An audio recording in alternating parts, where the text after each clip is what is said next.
Alright, there we go.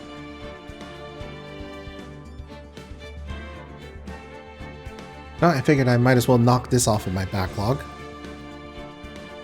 I was running out of ideas on what to stream today, and we'll just happen to land on Phoenix Wright. So let's go.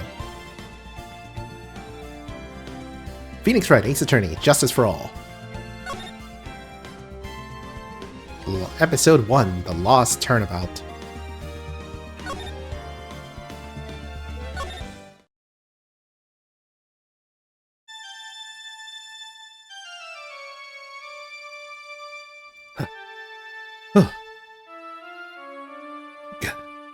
How did I get into this mess? That's far enough! You can't run forever! Mr. Phoenix Wright. Oh, hi, Judge. What have I done wrong? I cannot allow you to go on like this! But I'm just a simple defense attorney! Silence! You are no longer worthy of your title!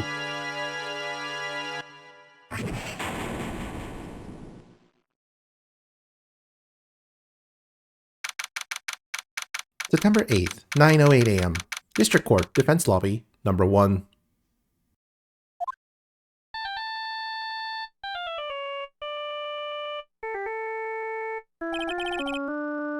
What a nightmare.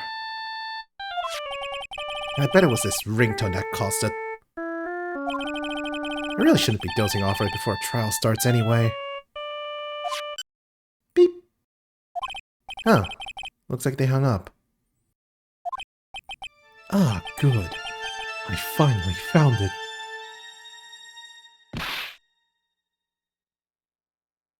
Talk about a close call. I hate to do this to you, but... it's nothing personal, Mr. Attorney.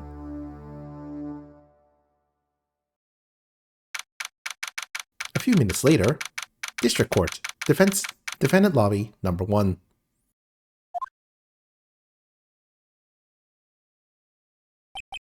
You think they'd have security guards watching over me, but no.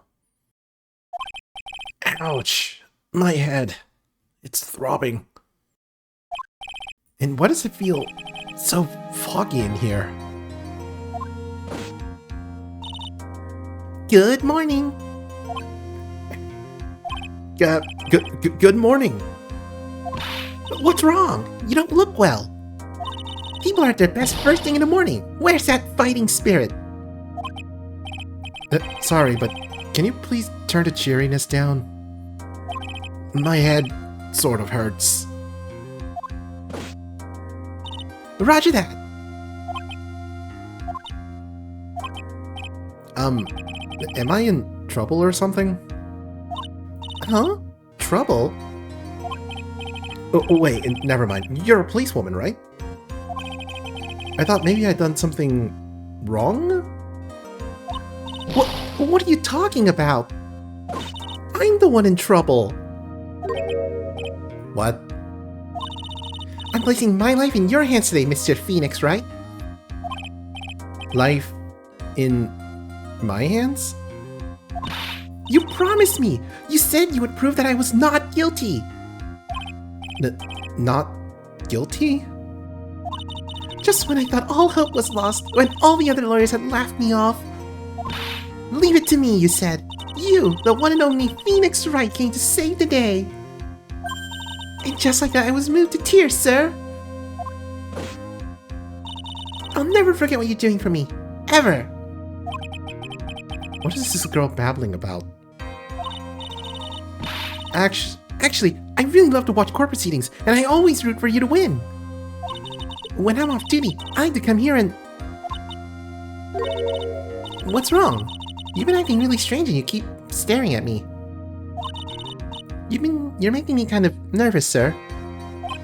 Oh, sorry. I'm afraid to ask, but here goes. So, this might sound bad, but, who are you? What? Mr. Wright, how can you say that? How can you do this to the fragile heart of a girl about to go on trial? You're absolutely horrible! No, I mean, I didn't mean it like that. Is this how a defense attorney treats his client, sir? I can't believe this! No, it's just, well, I think you have the wrong person. Guess?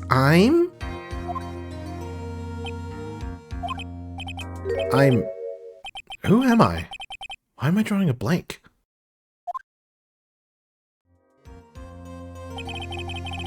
The trial will begin shortly.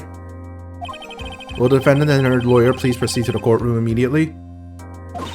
The trial's about to start! I'm counting on you in there, okay? I guess I must have amnesia. Let's see, what can I piece together? From the sound of things, it's probably safe to say that I'm a defense attorney. And that girl, I said I'd prove her not guilty. I can't believe I made such an irresponsible promise. Someone, please! Tell me this is just a bad dream. Why do I get the feeling this is one dream I won't be waking up from?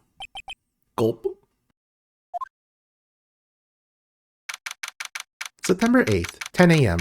District Court, Courtroom number 2.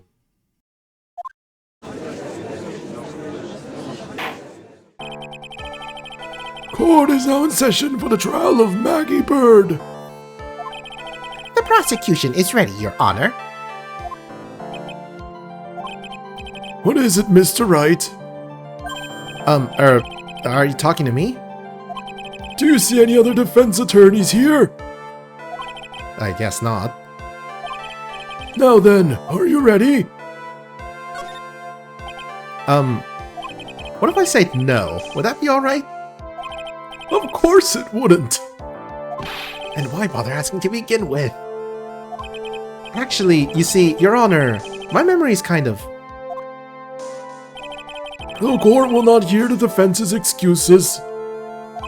Because the defendant is a member of the police, this case is under great scrutiny.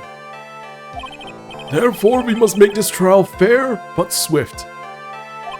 I believe I have told you this before. Hope you're not telling me you've forgotten. Actually, I have. Mr. Payne, your opening statement, please. Yes, Your Honor. As I'm sure you're well aware, the defendant is accused of killing her lover. What's worse, her lover was a fellow police officer. A policeman? You did what to a policeman? It wasn't me. Besides, Dustin and I... we weren't lovers like that. In any case, the prosecution will prove that the guilty party is none other than the defendant.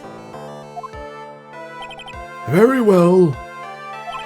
Mr. Payne, please call your first witness. It's been a while, Mr. Wright. Oops, accidentally skipped over that.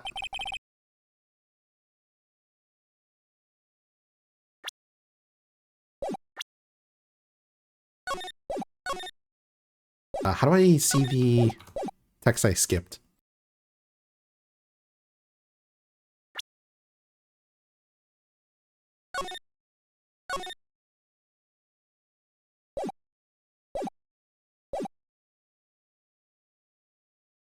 Also, there's a hotkey for it, I forgot.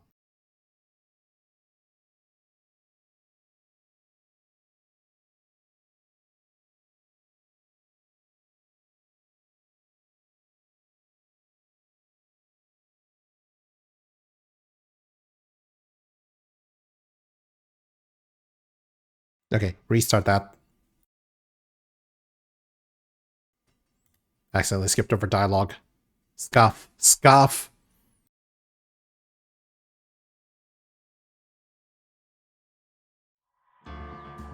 I wonder if there's a way to stop that. Yeah, single box skip, sure.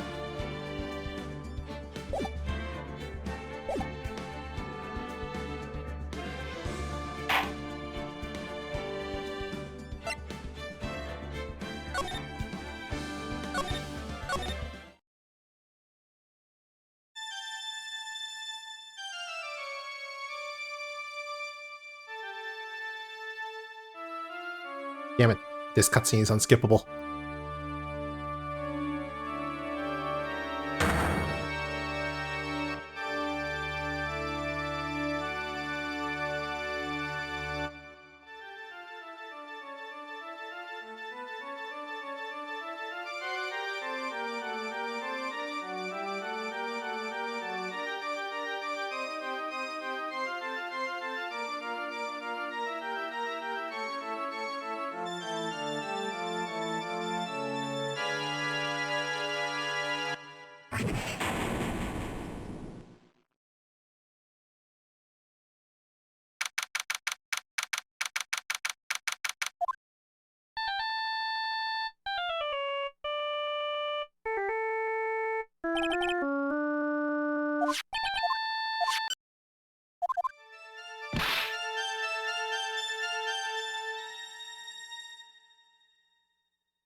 Okay, let's say so I don't have to come back here again.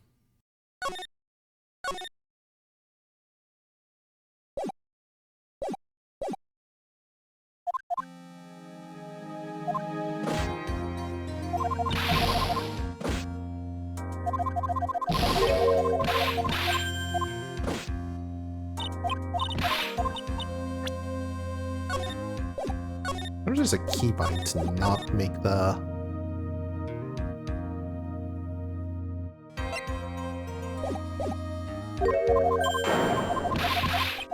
There's no keybind like that.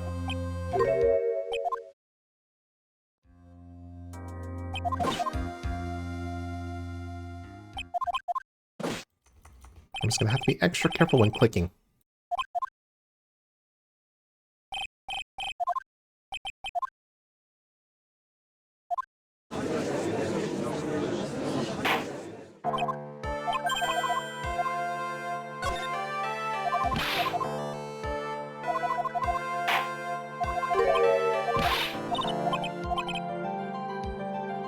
In any case, the prosecution will prove that the guilty party is none other than the defendant. Very well. Mr. Payne, please. Oh wait, we already went over this. It's been a while, Mr. Wright. Let's see what you've learned since last time. I won't show you any mercy this time, rookie. Okay, and who are you again? It's Winston Payne. The prosecution calls Detective Dick Gumshoe to the stand. Here we go. Don't let me down, Mr. Wright. Nowhere to hide. I'm so dead.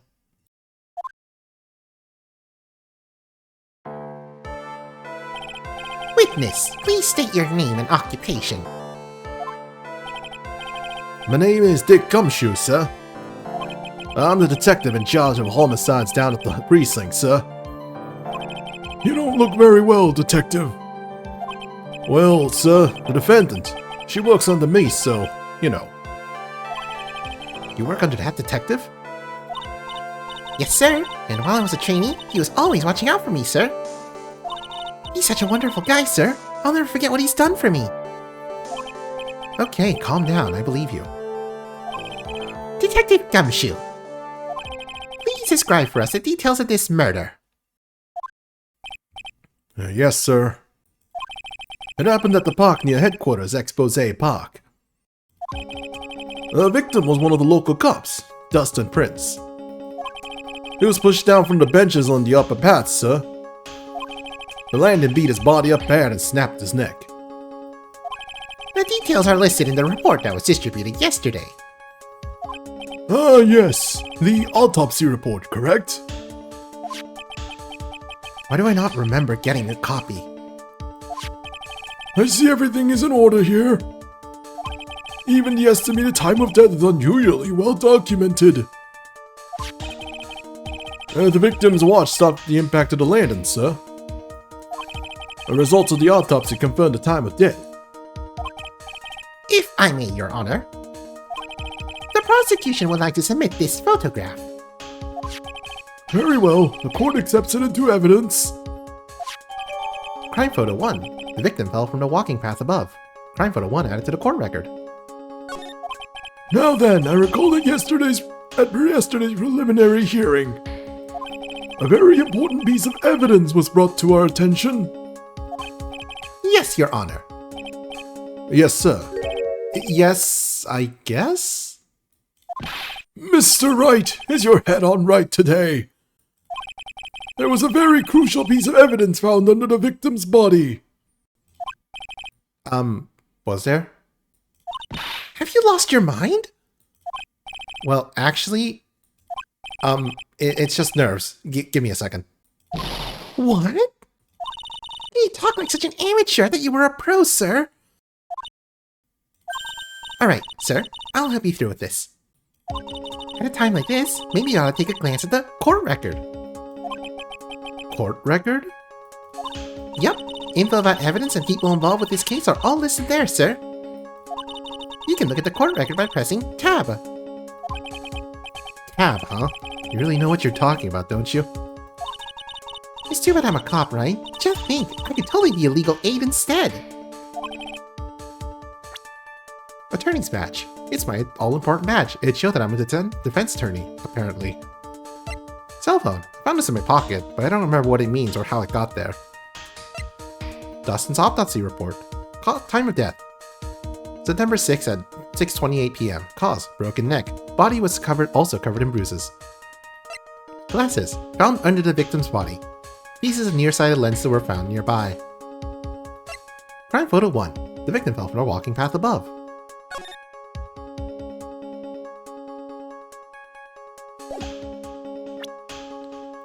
Profiles. Maggie Bird, my client. The only thing I can recall is that she's a policewoman. Dustin Prince, the victim, and a policeman. Seems that he was dating the defendant, Maggie Bird. Winston Payne, the prosecutor for this case. Lacks presence, generally bad at getting his points across. Dick Gumshoe, detective at the local precinct, in charge of the initial investigation. Mr. Wright! Yes, Your Honor. Court is in session. Save your chit-chat for later. Sorry, Your Honor. Well, I guess I better check the court record and see what I can find. I already did. What was it again? Tab? Alright, Mr. Wright. Let's see if your notes are in order. What was a piece of evidence found underneath the victim's body? Glasses. That's simple, Your Honor. A broken pair of glasses. That's right. The victim grabbed his killer's glasses as he was being shoved, sir, and held onto them as he fell. Hey, why are you giving me the evil eye? Those glasses you're wearing... Yes, this is my spare pair. But these glasses they found seen at the crime are not mine. I swear, sir. You sure about that? Look, it was a coincidence that on that same day I accidentally stepped on mine. A coincidence, she says. Irk. Your Honor, I have further evidence to present. Oh, you have more? And this evidence is very decisive. Very well. Let's hear from our witness about this evidence. Witness testimony. Decisive evidence. There's something even more incriminating than the glasses under the victim's body, sir. During his date, the victim was pushed from the bench area, but he managed to write the culprit's name on the ground where he landed. I don't like saying it, but it was clearly the defendant's name, Maggie, sir. With this piece of evidence in the glasses, it's hard not to say she's the culprit. This is a picture of the writing, Your Honor. Why, this is... Yes, I can see your name is clearly written here. No, it isn't. It's the wrong name. The prosecution would like to submit this picture. Understood. The court accepts it into evidence. Right, photo 2. A photo of the area around the victim's hand. As if the glasses alone didn't make you look suspicious. The victim even wrote your name clear as day on the ground. But I already told you, those glasses aren't mine. And how do you explain his dying message? It's a conspiracy! I'm not guilty, sir! Mr. Wright, you may cross-examine the witness. Cross-examine? This is it. I'm counting on you. Sure, but what am I supposed to do? What? This isn't like you at all. Normally, this is the part where you get in the witnesses' faces. Get in their faces and do what? I guess there's no way around it. Okay, I'm going to lend you a hand. The prosecution's witnesses all hide things from the court. Which means they lie from time to time. Lie? But isn't that detective your superior? Well, even if they don't mean to lie, sometimes people just remember things wrong. Like that detective. He does sort of look like a scatterbrain. It doesn't matter! Either way, it's bad for us, sir! That's why when you question witnesses, you have to find and expose their lies. Mr. Wright, your cross-examination, please. Yes, Your Honor. Talk about trial by fire. Here goes nothing. As long as I can expose the lies, we should be all right.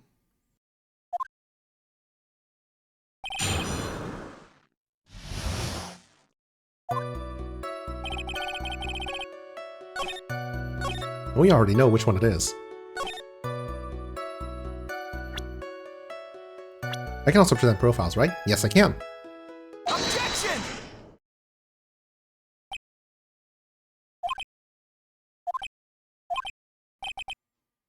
What is it? What's come over me? Without thinking, I just blurted out, objection! And I yelled it at the top of my lungs, finger outstretched, ready to take on my opponent. What a rush! Detective Gumshoe! You're talking to me, pal? Please state the defendant's name for me. What are you trying to prove with this futile exercise, Mr. Wright? You'll see, this is a very crucial line of questioning. Actually, Mr. Payne, you can answer. The defendant's name, if you please. What? Where is this ridiculous question coming from? The defendant's name is, Maggie Bird. I think someone needs to check the court record. What? It says right here that it's Maggie Bird. Ah! It looks like the bird caught the cat napping. What's going on here? I have no idea either, sir. As you can see, the victim did indeed leave a name, Maggie. However, the defendant's name is actually spelled Maggie. This is a blatant contradiction of facts. Oh! How about that? I didn't even know. How do you not notice that?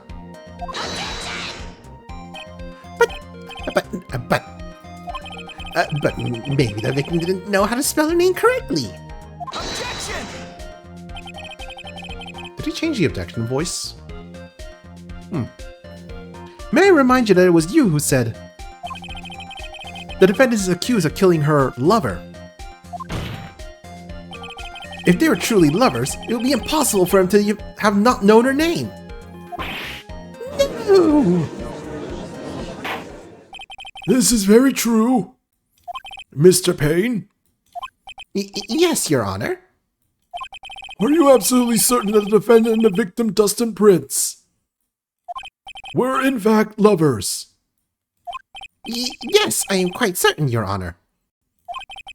They were a well-known couple in the police force. Detective Gumshoe? Please testify for the court the relationship between the victim and the defendant. Yes, sir.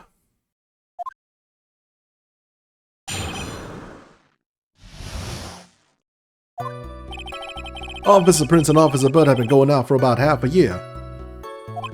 It sounded like they were even talking about marriage. The day of the incident just happened to be the victim's birthday, sir. Officer Bird had gotten Officer Prince a present. It was something she had bought over 2 months ago.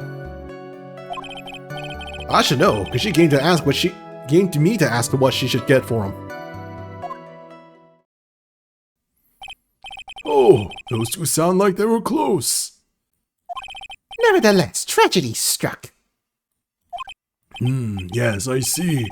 You may cross-examine the witness, Mr. Wright. Dustin and Maggie.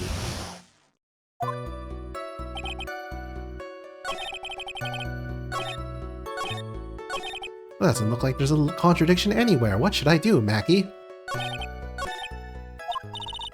What is it this time? That testimony didn't sound like any contradictions in it for me. There just wasn't anything that really stuck out as odd. Yeah. I wonder what would happen if you try to get more information from him. Get more information? Yeah, you know, like how they press people in those old cop shows, sir. So I should try pressing him, huh?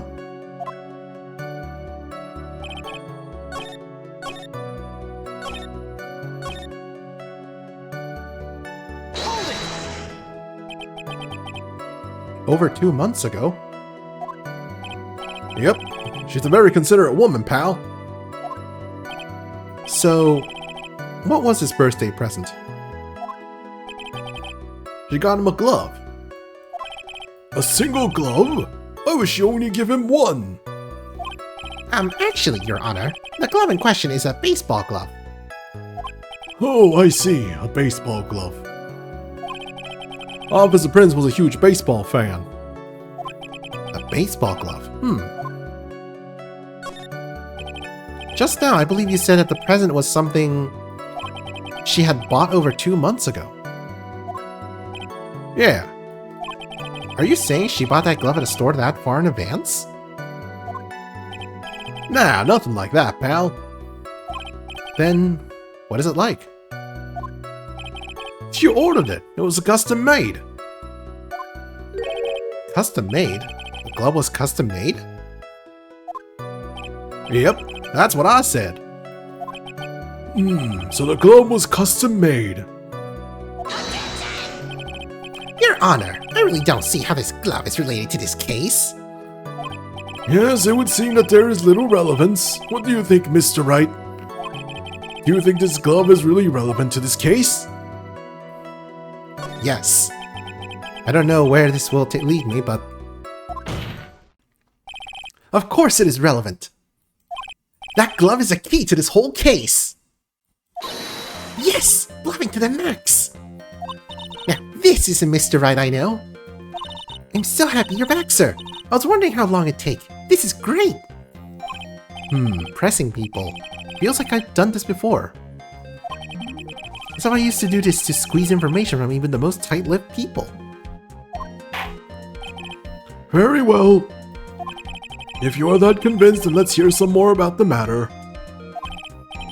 Actually, I brought the glove with me today. And? Why didn't you say so earlier? Hurry and show the glove to the court. Well, I didn't think it had anything to do with this case. Anyway, this is it, sir. It's, rather yellow, isn't it? Baseball glove added to the court record. Baseball glove, a birthday present from the Maggie to the victim. It was custom made. Officer Prince really liked the color yellow. And that's why you had to special order it? Yep, that's right.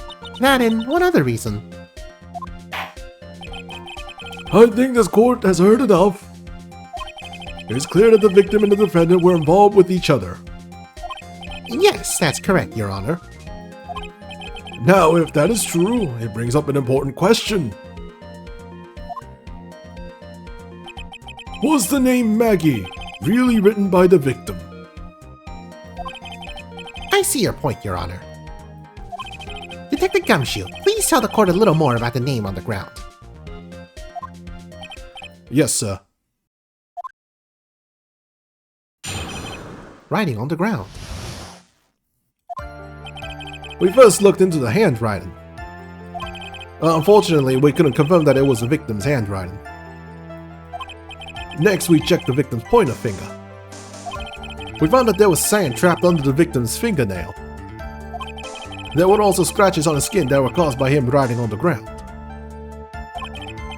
From this, we could confirm that the victim wrote his name with his right hand. Yes, a perfectly logical conclusion. Now then, Mr. Wright, you may cross-examine the witness. Thank you, Your Honor.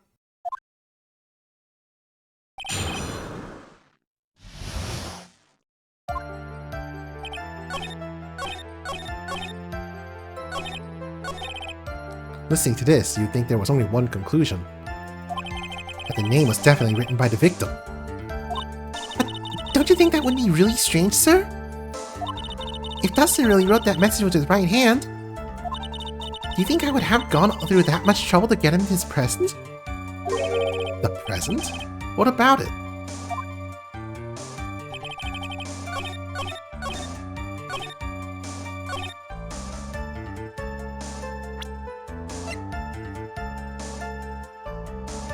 Oh, it's a glove for the right hand. But in baseball, you wear it on the non-dominant hand. Because the dominant hand is the one you use to throw, and you can't throw with the glove on. Objection! Detective Gumshoe, take a look at this. That's the glove, right? Could you tell the court what is special about this glove? What's special? Never really thought about it, but, it's really yellow. And that's about it. Now, hold on a sec.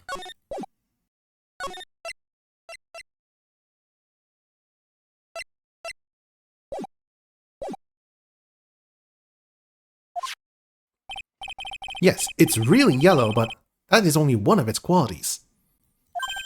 Huh? There's another reason why it's special. And what would that be? It's very simple. This glove is made for a left-handed person. Left-handed. Why, you're absolutely right. This glove is made to be worn on the right hand. That is why it had to be custom made. I have never seen a bright yellow left-hander's glove for sale. Have you? Well, no. So, Detective, which hand did the victim use to write the name with again? Well, that's easy. Look, it's obvious from the picture that it was his... Wait a sec. Don't forget that the victim was left-handed. Ah!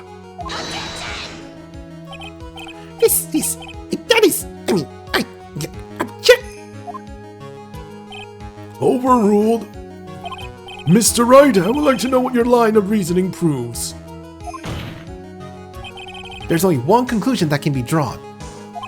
A left-handed person could not have written a message with his right hand.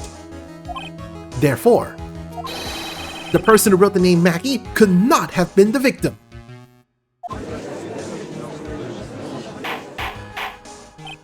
Order! Order! Just when you think about it that way, then yes. It is not possible that this name was written by the victim himself. And that means Maggie is... No, it's not possible. Mr. Payne! Yes, Your Honor. The evidence the prosecution has presented has failed to prove the defendant's guilt. In fact, I believe you have proven her to be innocent. No! All right, you did it, Mr. Wright. Phew, I feel like I can breathe again. It seems that we have reached a conclusion. You did a fine job once again, Mr. Wright. Me, Your Honor? Ah, well, thank you, sir. See? You got complimented by the judge again. You're really good. And that's why you can't give up being a lawyer, sir. Are you joking? I'm more than ready to retire. I will now announce my verdict. This court finds the defendant, Maggie Bird. No, not yet. I mean, please give me a few more minutes, Your Honor. What is the meaning of this, Mr. Payne? The prosecution is not finished yet. What do you mean? We would like to call our next witness to the stand. What? And what did this witness witness? The moment the victim was pushed to his death. What's more, he saw the very face of the culprit. What the heck?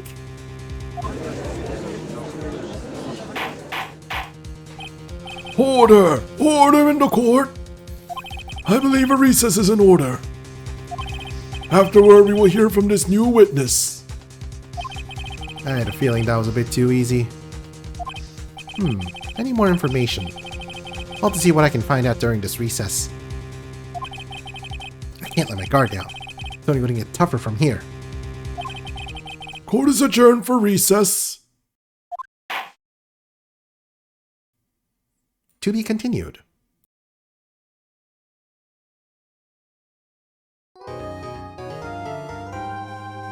Alright, hold on. I need to look something up real quick. Seeing if Phoenix Wright voice changed.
Ah, okay. I've done a little research and I figured out why the voice sounds different. They replaced it because the original voice actor turned out to be not a good person.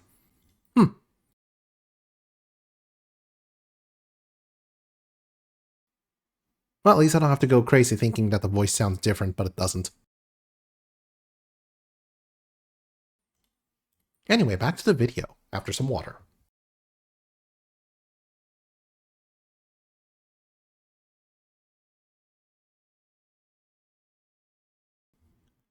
Ah, there we go.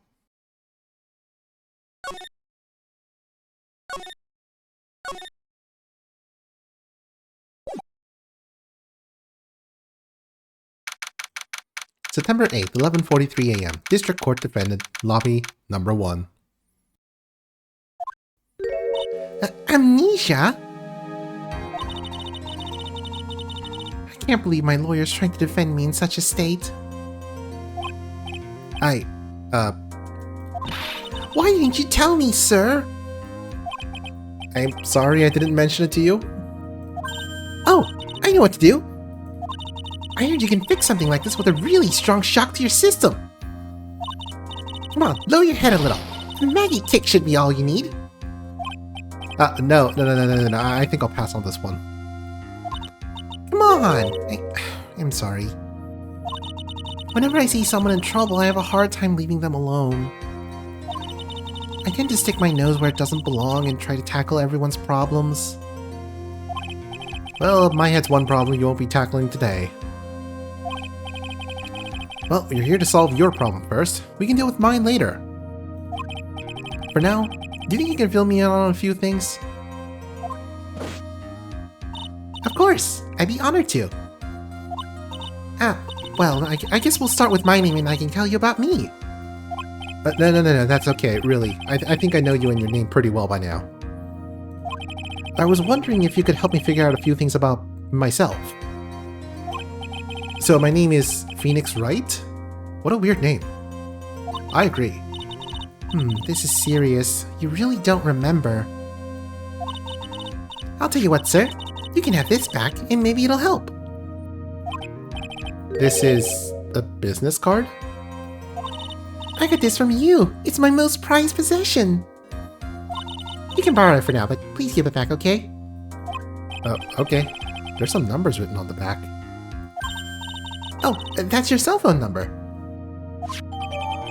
Phoenix's business card added to the court record. It's my business card. I wrote my cell phone number on the back.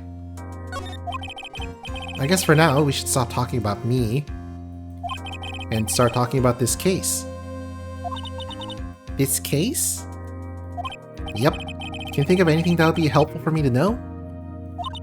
What can I tell you? I can't think of anything other than the incident with that cell phone, but... Cell phone? Yeah, your eyes lit up when we talked about it at the detention center, sir. Hurry up and then tell me. This might be very important. Okay, Roger.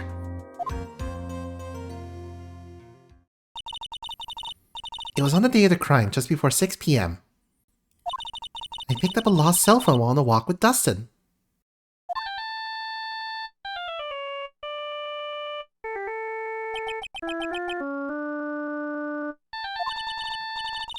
All of a sudden, the phone began to ring. Hello? Oh, thank you. I've been searching for my phone. Is this yours? Oh, I'm glad you called. We can meet up and I can give this back. I'll be right there. I'm sorry, I didn't catch your name. You can call me Maggie.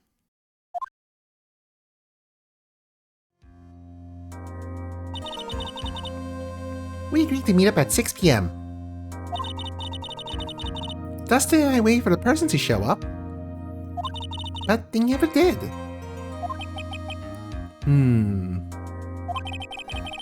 So where's the phone you found now? I gave it to you yesterday. Huh? To me? Is that the phone in my pocket?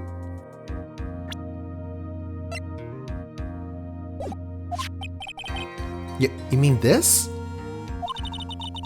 Do you think it has anything to do with the murder? I don't really know. But if my eyes lit up... Ah, you were here all along!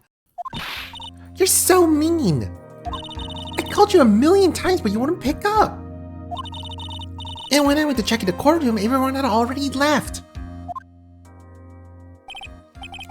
Now who the heck is this? Let me guess, I'm supposed to know this girl too. Hey, good morning, Maggie. And good morning to you too, Maya. So, how's it going? Is there a word for worse than abysmal? Oh, and what if I said that everything will be fine? That's right, it's mine to the rescue, the ultra-decisive super important evidence! Here you are, Nick. The thing you wanted me to bring. Huh? Oh, thanks. What the heck is this? A list? That's about 20 people's name and phone numbers written on it. It was kinda tough, but I managed to dig up some dirt. It looks like those guys are up to no good. No good? As in? There's a group of con artists the police are currently investigating. I think these guys are members of that group. Names list. List of unfamiliar names and phone numbers. Members of a con artist group? Name list added to the court record. Why would a group of con artists pop up in a case like this? Don't look at me. And where did you get this list from in the first place? What? Don't you remember, Nick? You're the one who asked me to look this up yesterday! Oh, is that right? These numbers were in the memory of that phone Maggie found. So that's where they're from. You're awfully forgetful these days, Nick. I hope I never get to be a forgetful old prune like you. Maya, actually, Mr. Wright is... Mr. Wright, recess is now over. Please ring the defendant and return to the courtroom immediately. Oh, whoops. Guess you have to get going. We can talk about you being old later, Nick. Wish us luck. I guess I have all the pieces now, more or less. All that's left is to put it all together. I'm not going to lose this. I can't. Come on, Nick. Better get a move on. Yeah.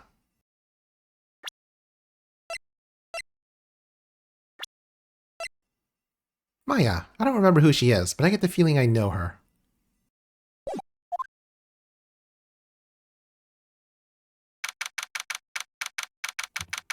September 8th, 11:54 a.m. District Court Courtroom, number 2.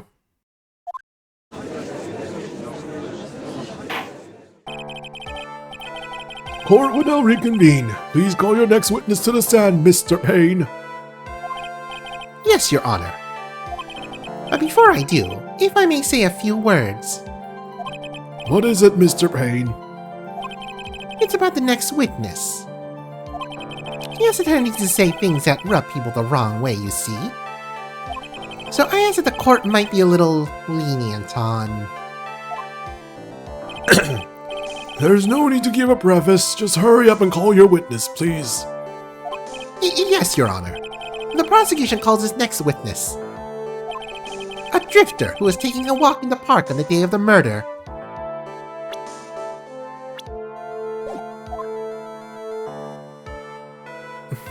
Do I get his profile now? Please state your name for the court, witness. Before I do, I'd like to clarify a little something. Alright, go ahead. Just now, you introduced my wonderful self to the court, correct? Perhaps as a drifter who was taking a walk? Did I? But I will not stand for that. Now you've tinted the court's eyes and colored me wrongly. Sure, I suppose calling me university student will not be that to the truth, but the government just settled to be as evil as that. But everything I like to be almost top quality, you understand. I am looking for the perfect, top-notch, unbeatable university, don't you see? I have a rigorous selection process and I will not... Yes, I understand. I'm very sorry. I'll be more careful from now on. I need to,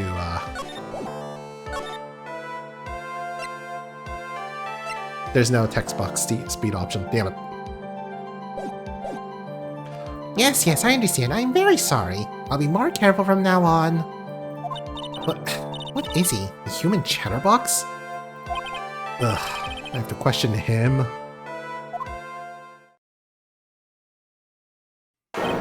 Fashion, class, women, glass, and of course, university. First rates only need apply. Glasses? But you aren't wearing glasses. Maybe it's these glasses. That's enough. Your name, witness. Oh, is that how you want to play this? Using your power and influence to keep the young people down. I see how you work now. You old people and your dirty tricks. You thought you had me, but you thought wrong. I'm sorry, it won't happen again. Oh, man. I forgive you. Alright, I suppose I can tell you my name. I am Richard Wellington, the drifting virtuoso with a PhD in drifting, as it were. Wait, now, do we get your profile? No. If you wanted to, you could call me a university student in transit. Mr. Wellington. There you go, now his profile's unlocked. Self-proclaimed drifting virtuoso who's still looking for the right college. On the day of the murder, you were taking strolling through the park, correct? It would appear that you are attached to that word, if you must, and by all means. But I remind you that I am in no way a prepubescent boy out on the walk with mommy. If you must know, I am... Anyway, please testify to this court what you saw during your walk through the park. See, you said it again, taking a walk. You know, you... What your witness will do, Mr. Wellington.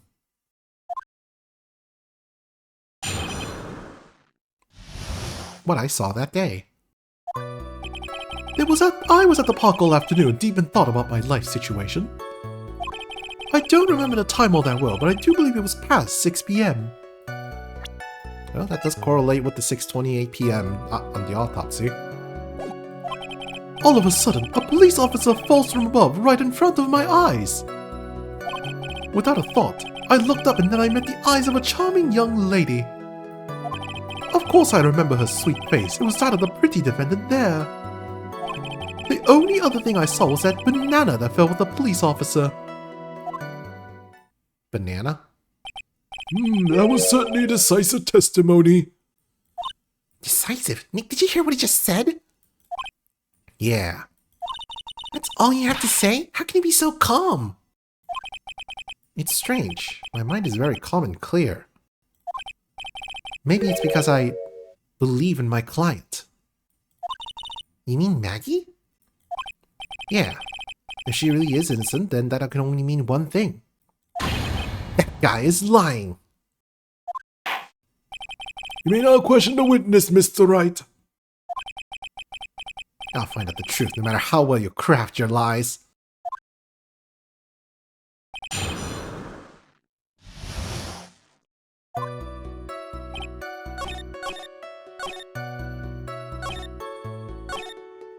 Okay, well, tell me more about the banana. Hold it! The banana? Well, it was actually more than just one, more like a bunch of bananas. Now what would a bunch of bananas be doing there?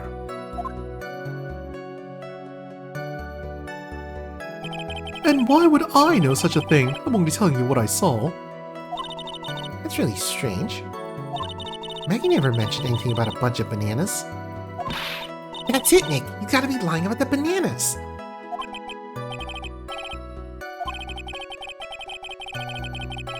There's no reason for him to be lie about there being bananas at the crime scene. And what if it's not a lie? Well, maybe he thought he was seeing one thing and it was something else? If he mistook something else for a bunch of bananas, then that would be an inaccuracy. Think, Phoenix, think! My client is innocent. There's no way he could have seen what he says he did. Which means if we can somehow show he's lying... Yeah, that's exactly what we need to do. She's right. She's got a sharp mind, but I just wish I could remember who she is. Is everything okay, Nick?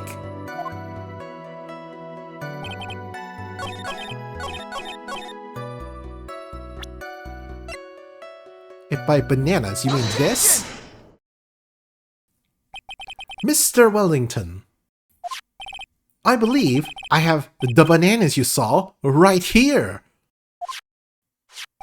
Ah, so you knew about the bananas too. Why didn't you say so earlier?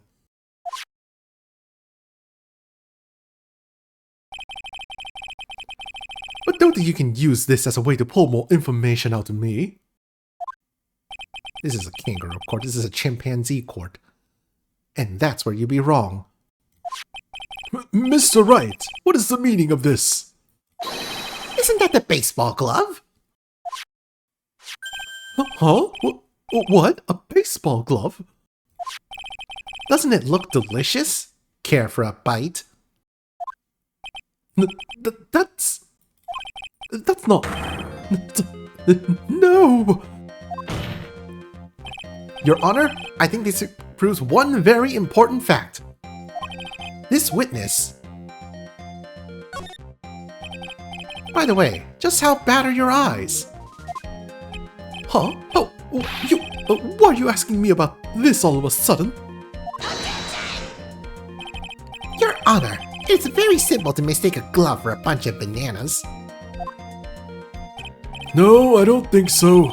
Objection overruled. You're one of those people. Yes, you know what I mean. You're like those people who used to say Galileo for the Copernicus theory. You're too used to... Third day, we found out it is in fact a glove, not banana. So when people arrive, there's enough room for error, don't you? And that is why I asked you how bad your eyesight is. They're both 2200. I suppose you're going to tell me that's terrible, right? Why are you not wearing your glasses today, then? That's because I lost them recently, you see. Of course, I was planning on getting a new pair made right away.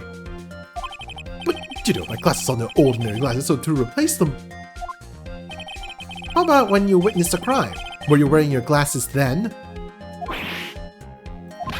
How about it, witness? You're an unrelenting evil man. You're like those people who rejected Joan of Arc and put her to death. She was brave and courageous. If you do anything wrong, you're so gruesomely burned at the... Which boils down to you were not wearing your glasses at the time. Therefore, the identity of the woman at the scene of the crime and that of the defendant cannot be proven to be the same by this witness. But the height difference was only 9 feet. It was very possible for him to see the face of the culprit standing on the upper path.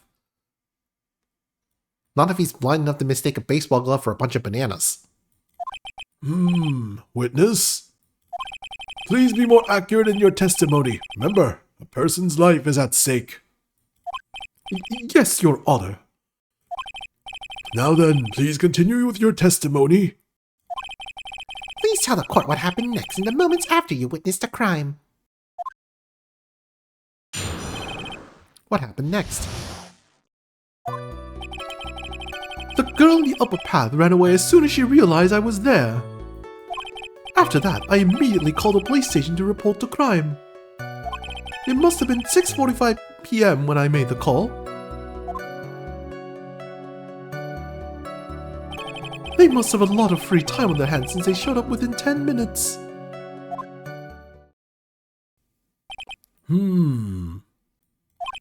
So the person who was on the upper path saw you and then ran away. Yes, that is correct. Which is why even someone without a superior brain like mine can understand that that girl is the murderer. You may question the witness now, Mr. Wright.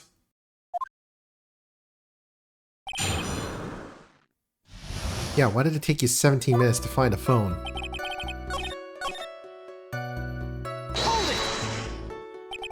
How do you know what time it was? That detective told me. You know which one I mean.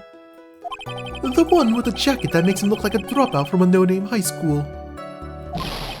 Hey pal, I'm graduated from a pretty good, top-ranked college. I don't believe this. It doesn't matter. I don't believe I was mistaken on what time I called. And if I am wrong, then that detective obviously doesn't know how to tell time. What? Why, you're just a lousy kid who... I think the court can see your point. Anyway, how did the police respond?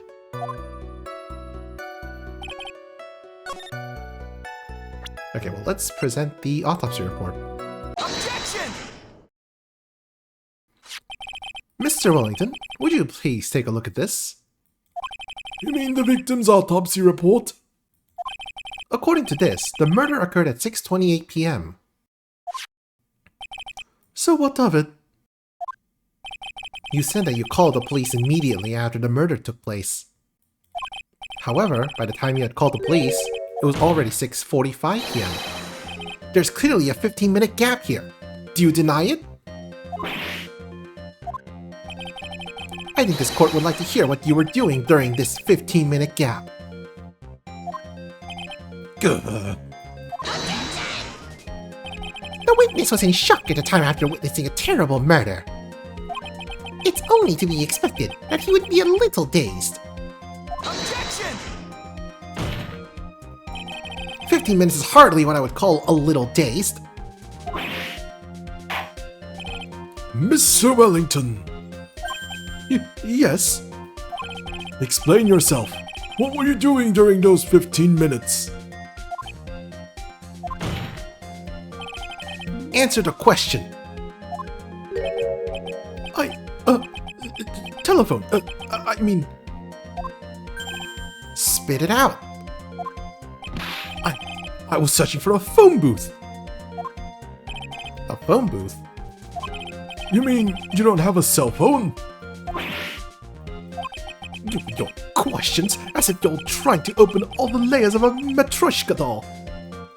You must think you're really something special. Witness. I lost my cell phone. There. Are you happy? You lost it?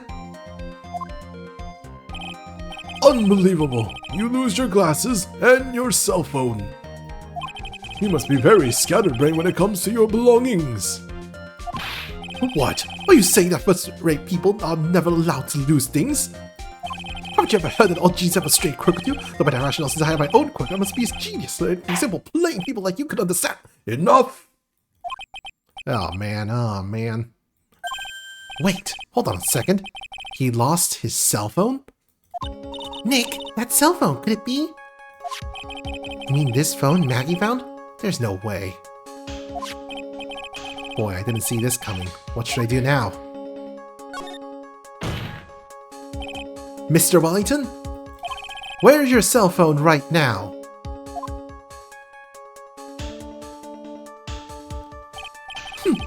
What are you getting all excited about? You seem to be a little confused. I found my cell phone, I'll have you know. See? Here is it.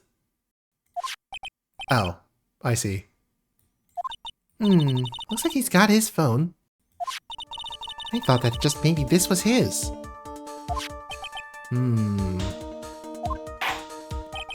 Well then, I think we've cleared this issue up. At the time of the murder, the witness did not have his cell phone because he had lost it. Therefore, the delay in his call was caused by his search for a phone booth.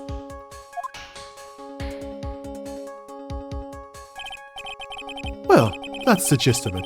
I guess you could put it that way and leave it at that. Do you have any further questions, Mr. Wright?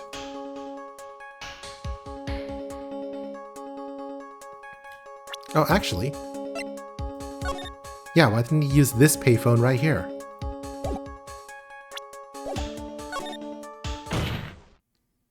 Your Honor, the witness's testimony does not make any sense. I don't believe that there was ever a need for the witness to search for a phone. How dare you! How dare you? You can't just make outrageous claims like that. You do have some sort of proof, don't you? Well, yeah, of course. This evidence should be good enough, I think. Alright, let's have this proof then. Please present proof that the witness had no need to search for a public phone booth. It's quite simple, actually. Please take a look at this. at the crime scene photo. Is there a problem with it? Oh, there's nothing wrong with the picture. But if you don't understand my logic after looking at it, something is wrong with you. No! It's a phone booth. That is correct. All the defendant had to do was walk 3 steps. Mr. Wellington, why did you not use the phone that was right in front of you?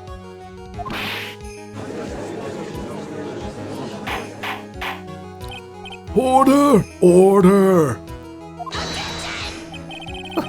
What does reporting the crime a little late prove for the defense? Objection! The witness can't explain what he was doing for those 15 minutes.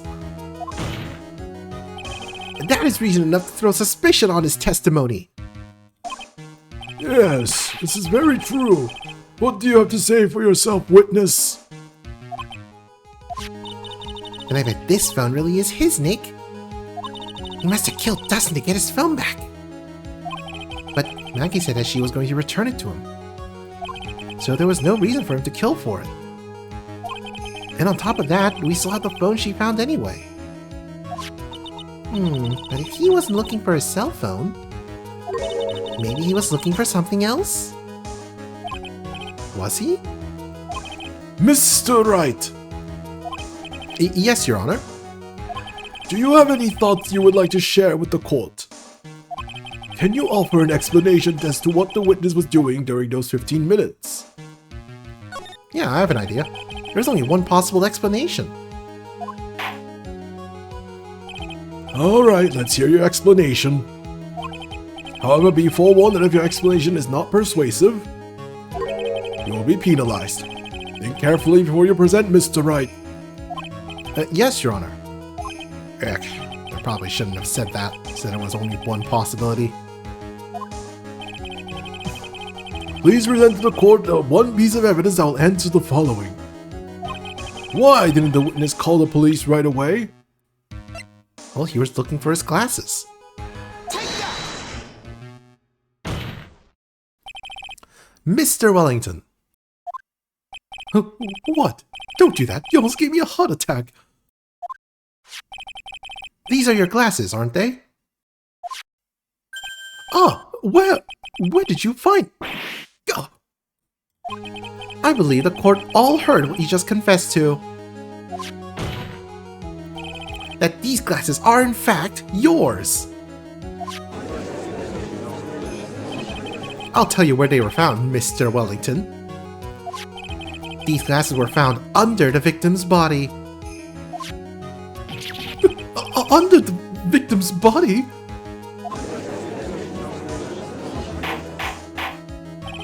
Order! Order! Now, wait a second. Hold on. I didn't confess or confirm anything. Your Honor, I think the answer is quite clear here. As he fell, Dustin Prince grabbed the culprit's glasses. The culprit knew that he had to find his glasses and searched frantically for them. What he didn't realize is that they were under the victim's body. And that is why it took him 15 minutes to make that call.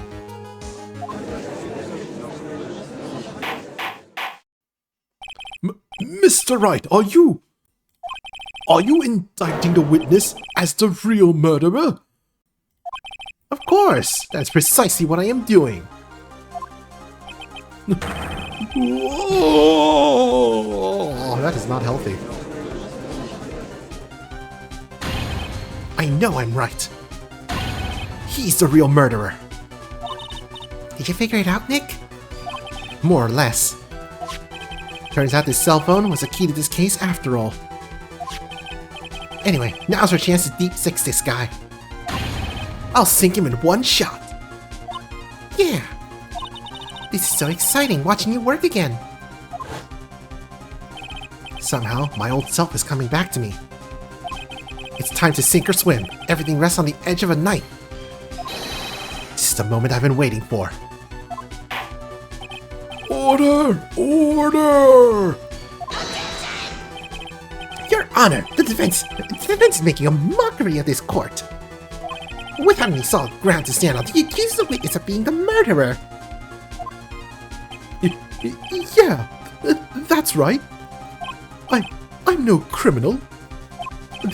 This is third-rate fraud of a lawyer. In that case, why don't we look at it from a different perspective? Let's hear your explanation as to why you are not the murderer. Why, that's easy. For example, there's the name the victim wrote. What about that? Oh, you mean the name Maggie? Yeah, even an idiot like you can read that, right? But we already know this was not written by the victim himself. After all, the defendant's name is Maggie and the victim was left-handed. In other words, in order to make the defendant look guilty, the real criminal used the victim's right hand to write her name on the ground. But wouldn't that mean that the real criminal was someone the defendant knew? Otherwise, how else would the person know her name was Maggie? That is a good point. The witness didn't even know Miss Bird before this trial. Ah, got. Was there any way this creep could have known Maggie's name beforehand? Yes. It would be best if I could prove that the witness had a chance to learn that the defendant's name was Maggie. Now, would the defense please present its case? How could the witness have known the defendant's name? Through the phone. Mr. Wellington. You didn't have your cell phone with you on the day of the murder, correct? So what if I didn't? When you realized you had lost it, what did you do? What did I do? Didn't you try to find it by calling it? Why, you? How did you? Your Honor, these questions have nothing to do with... Overruled.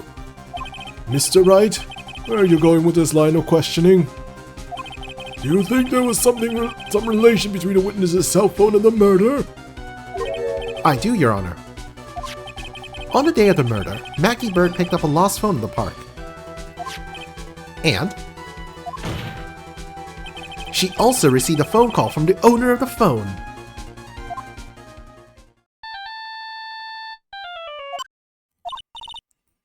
Hello? Oh, thank you. I've been searching for my phone. Is this yours? I'm glad you called. We can meet up and I can give this back. I'll be right there. I'm sorry, I didn't catch your name. You can call me Maggie.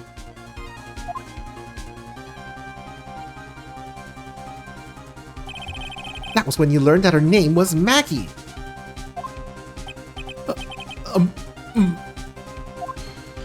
But you made one fatal mistake. Fatal mistake? My client's name is Maggie, but the name that was written on the ground was Maggie. This is a mistake that could only occur if all you knew was how her name sounded.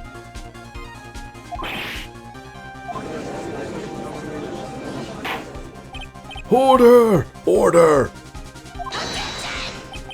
But Your Honor, the witness has no motive. And your point is? It's very simple, Your Honor. A person usually would not kill someone without a reason. Mr. Wellington had no reason to kill anyone. That is absolutely correct. I don't have a motive. Mr. Wright? Your Honor? Can you explain what motive this witness could have had? It's very simple, Your Honor. Are you sure, Nick? If I said I can't offer an explanation, then the trial's over, right? Yeah, but... Now then, please present to this court proof that the witness had a motive. The con artist list. Mr. Wellington's motive is right here. What is this? A list? These phone numbers were pulled from the memory of the phone the defendant found. And we have determined that the people on this list are members of a certain group.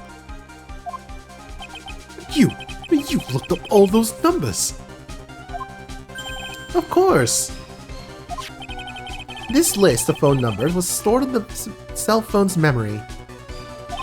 The names and numbers belong to people who are members of a certain con artist group.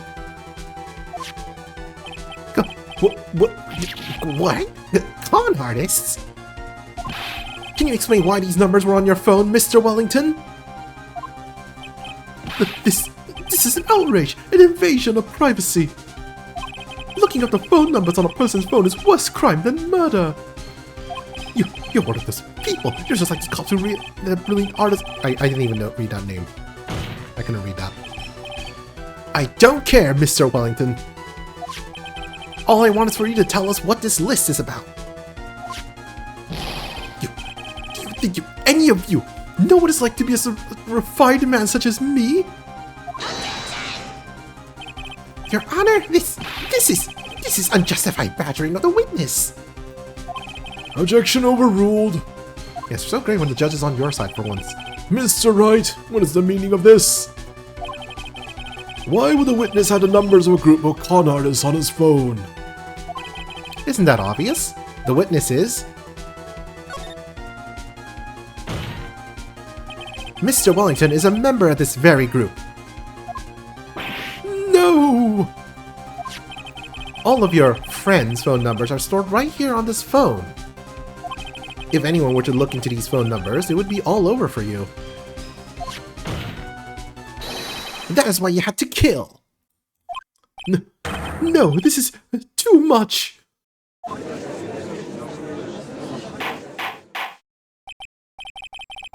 That does make quite a bit of sense.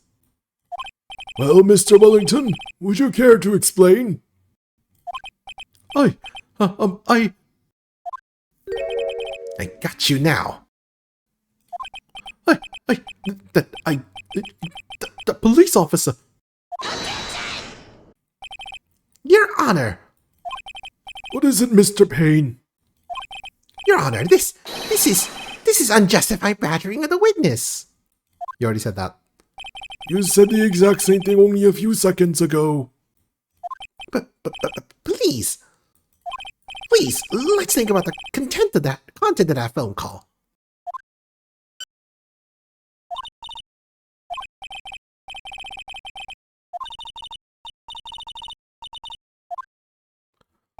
The defendant had already promised that she would return that phone. After that, all Mr. Wellington had to do was meet Miss Bird to get his phone back. Why then would he need to kill anyone? That is a valid point. What does the defense think about this? If you think about it logically, then it makes sense. Then maybe we should think outside the box. Yeah, if we think like that, let's see.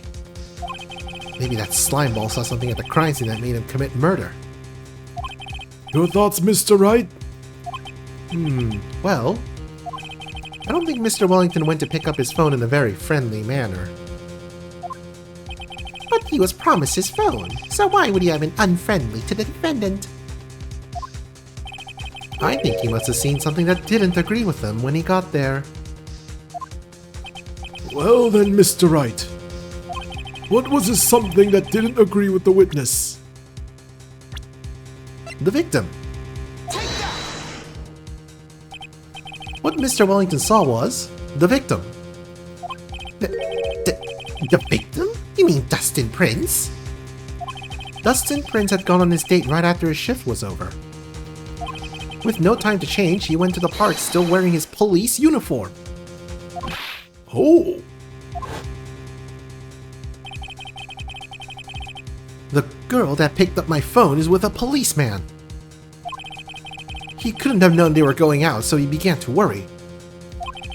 He was afraid the policeman would ask a few questions before returning the phone. If I do anything suspicious, he might run a check on my phone. In his mind, it was possible that they already run a check on the phone. And he went into a panic, is that what you're saying? Exactly. Officer Prince was murdered simply because he was in uniform. Mr. Payne, do you have any comments? I'm thinking. It seems the truth has come out at last. The witness, Mr. Wellington, you are...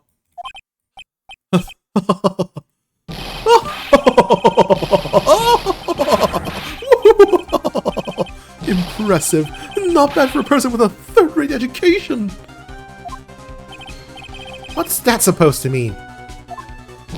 The evidence! Evidence! Ugh, that guy's really creeping me out. All you've been waving around and talking about is that suspicious cell phone. Suspicious phone number this, suspicious con group that. They're all on that phone. But who's to say that phone is really mine? Where's your proof? Your evidence? You want proof that this phone is yours? I already told you earlier. The phone I lost, I've already found it. You don't even have the slightest idea who the phone in your hand belongs to. But you can be sure that it isn't mine, you simpleton. What?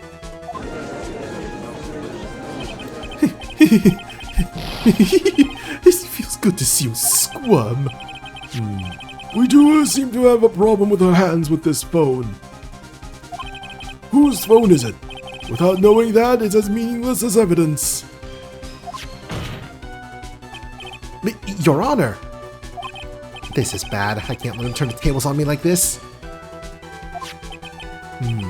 This cell phone. There has to be something I've overlooked. There's gotta be. Maybe.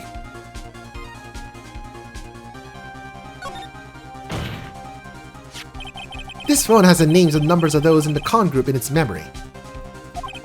I can show them to you, Your Honor.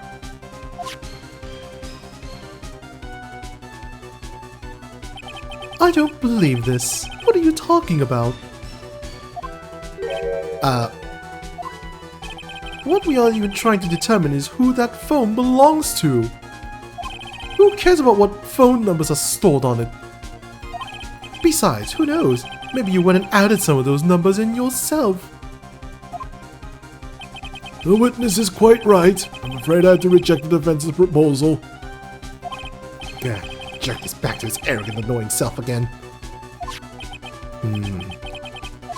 This cell phone has to be something I've overlooked.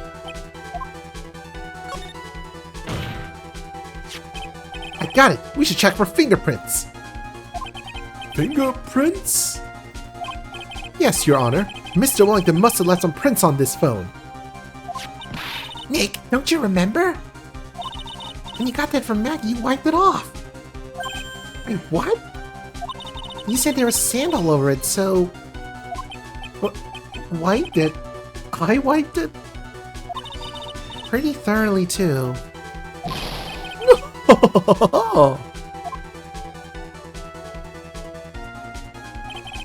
It's oh so much fun watching third-rate trash babble like morons amongst themselves. Made a complete recovery. How many times do I have to say this? My phone is right here, you see? Oh, and incidentally, you can't check the numbers stored on this phone. It must have glitched because all the numbers just magically disappeared. You gotta be joking. He erased all the numbers I was going to use as evidence. Mr. Wellington?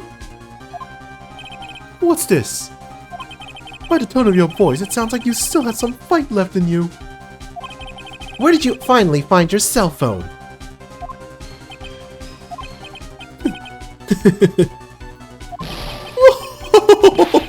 Oh, you are too much. And of course, you have no idea what I'm talking about.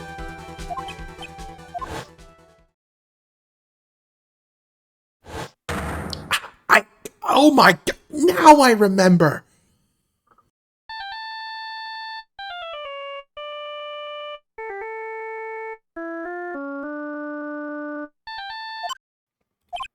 Huh, looks like they hung up. Ah, good. I finally found it.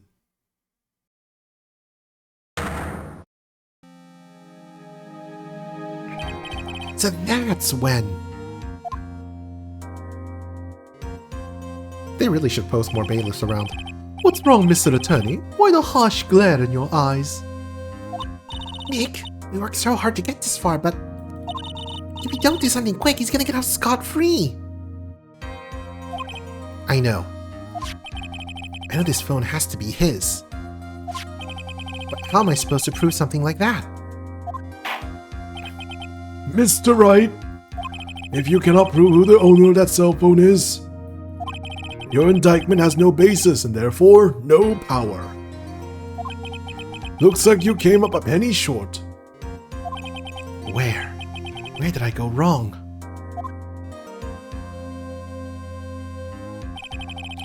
Don't blame yourself. You're merely a third-rate lawyer.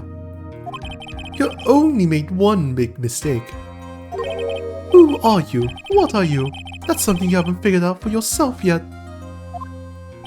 Who I am? The court hereby concludes the cross-examination. If that will be all, I'll have to bid you gentlemen and ladies goodbye. I have a reservation at that ultra-fancy restaurant on the upper side of town. Thank you for your assistance. You've had a stressful day, so please, bon appetit. What am I supposed to do? Am I supposed to just let it go at that? Hold it! Please wait, Your Honor. All right, Nick. I think I may be able to prove it. Prove it? Prove what, Mr. Wright? Everything. Your Honor, the cross-examination has already ended. Besides, the defense is just going to badger the witness with more inane questions. You will not harass the witness. Is that clear, Mr. Wright? Did you hear that? No harassment allowed, Mr. Attorney. Please, Your Honor. Very well, but this is your last chance, Mr. Wright. You may present one piece of evidence to the court. I only get one shot at this. If you cannot prove everything, it's over for your client and for you. You fully understand? Why is my client up at risk? We've already proved that she's innocent, I think. I'm sure you are well aware, Your Honor, but the cross-examination period has ended. Were you paying attention, Mr. Payne? I said that Mr. Wright could present only one more piece of evidence. Oh. Now then, Mr. Wright, this is your last chance. It all comes down to this. It's go time. Please present the one piece of evidence that will explain everything. Take that! Here, take my business card, Your Honor. Oh, why, thank you. How nice. Here, please have one of mine. Judge's business card. It's written in fancy script. The ink is strong and clear, but I still can't read it. Oh, wait, what am I doing? This isn't the time to be exchanging business cards. Your Honor, there is something very important about that card, and that is...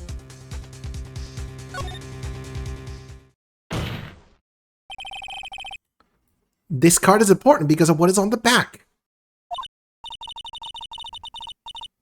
You wrote your cell phone number on the back, but that's exactly it. Can you please call this number from your cell phone? Huh? Right now? But court is still in session. It's okay. You'll see. Okay, if you say so. Is the defense preparing something, Mr. Wright? We're going to call my cell phone now. And then the court will see everything for what it is. Of all the idiotic, stupid things to...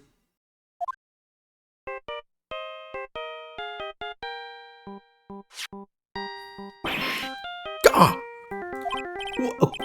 Why is my phone... What is this stupid stupid sounding ringtone. Mr. Wellington.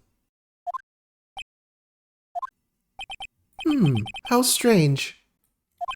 I could almost swear that you're holding my phone.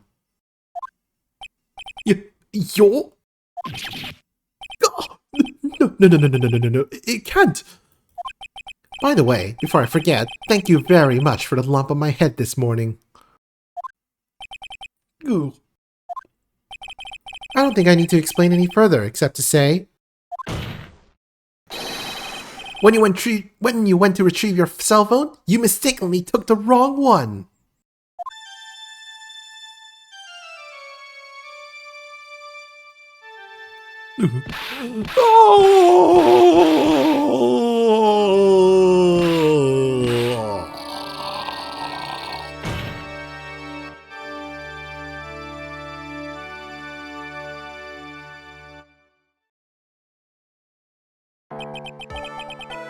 So that is what happened. You were knocked out by Mr. Wellington. He's a man who lives on his pride and self-image alone. In order to hide his involvement with the con artist group, he has become paranoid and lost all ability to make rational judgments. Then, Mr. Wright, the phone you're holding... It's Mr. Wellington's, naturally. Speaking of that man, how is he, Mr. Payne? Ah, he was arrested and has been taken away, Your Honor. Very well. Now then, this court finds the defendant Maggie Bird not guilty.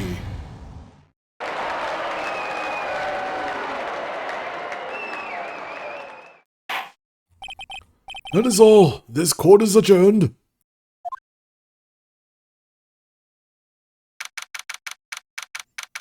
September 8, 2:16 p.m. District Court, Defendant Lobby, Number 1.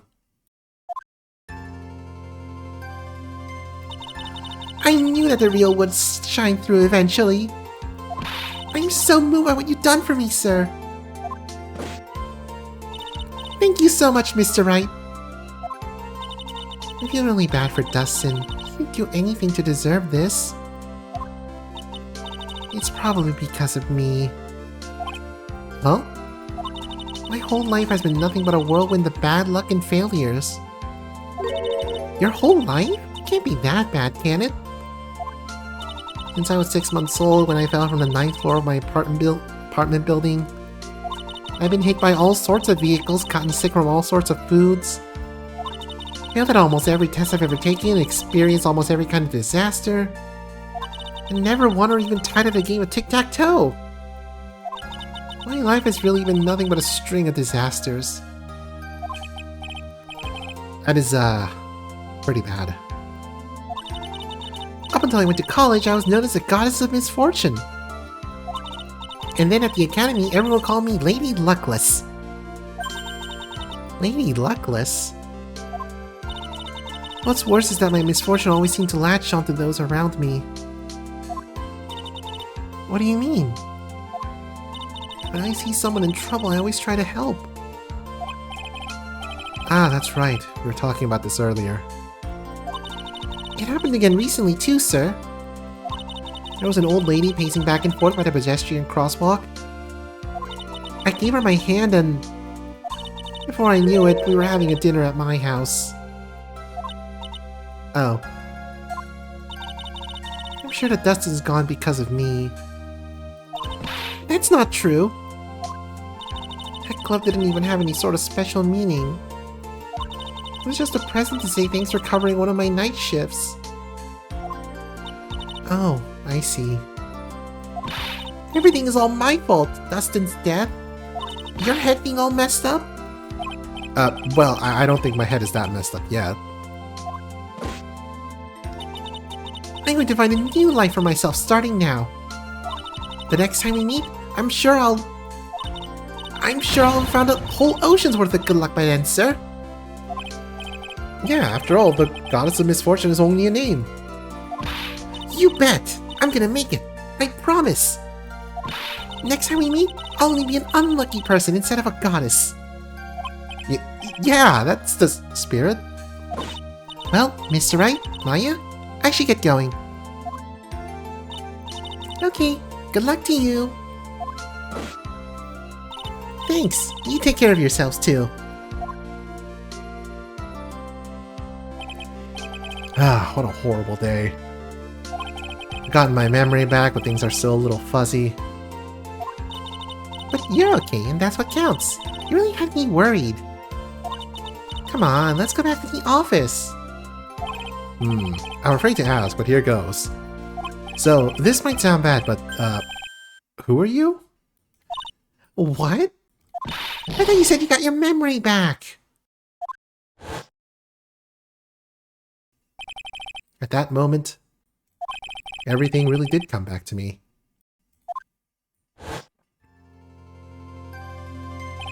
Detective Gumshoe.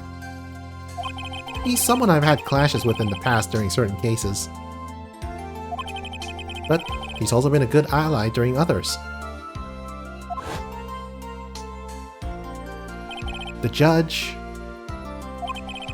He's a lovable, kind old man who's easily swayed by other people's opinions. That is a terrible quality for a judge.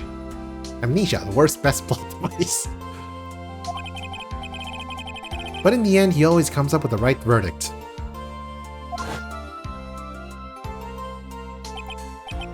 This person, I haven't got a clue.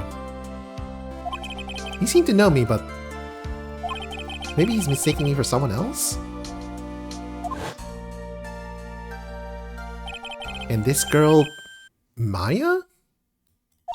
You finally remembered. This is Maya Fey, my assistant. That's right. I have so many unforgettable memories about her. For example, Earth Nick, what's wrong? You keep staring at me. Don't tell me you've missed me. well, yeah, I suppose I have. I feel like I haven't seen you in ages. Oh?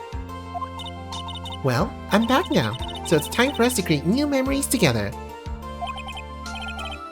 Alright, sounds good. All the phone numbers on my phone were erased by Mr. Wellington. I guess I have to start over from the very beginning. Come on, Nick. Let's go to our usual burger joint. Okay. Actually, it hasn't even been that long since she came back into my life. And that story began on one rainy afternoon 2 months ago.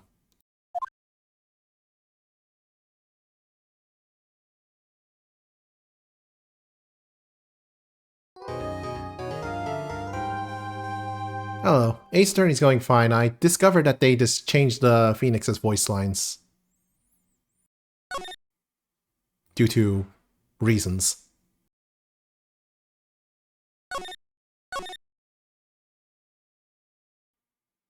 I'm gonna get some water.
Okay, there we go. I have water.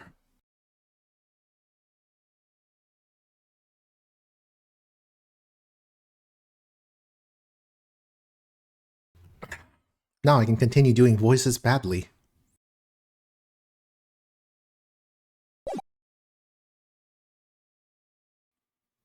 That was no accident.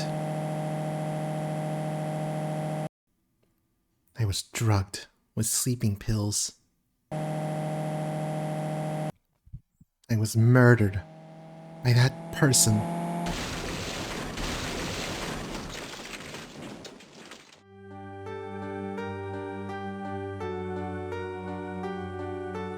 That's why I took my revenge. It's only fair, isn't it, Amy?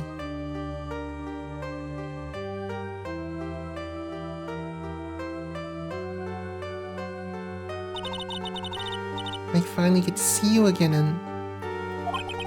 It's not your fault. You didn't do it. No, I did it.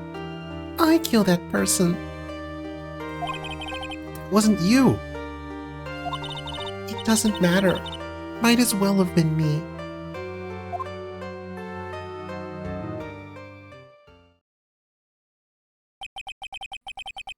I can't believe something like this happened. The events of that gloomy, rainy afternoon that started this whole mess keep playing through my mind.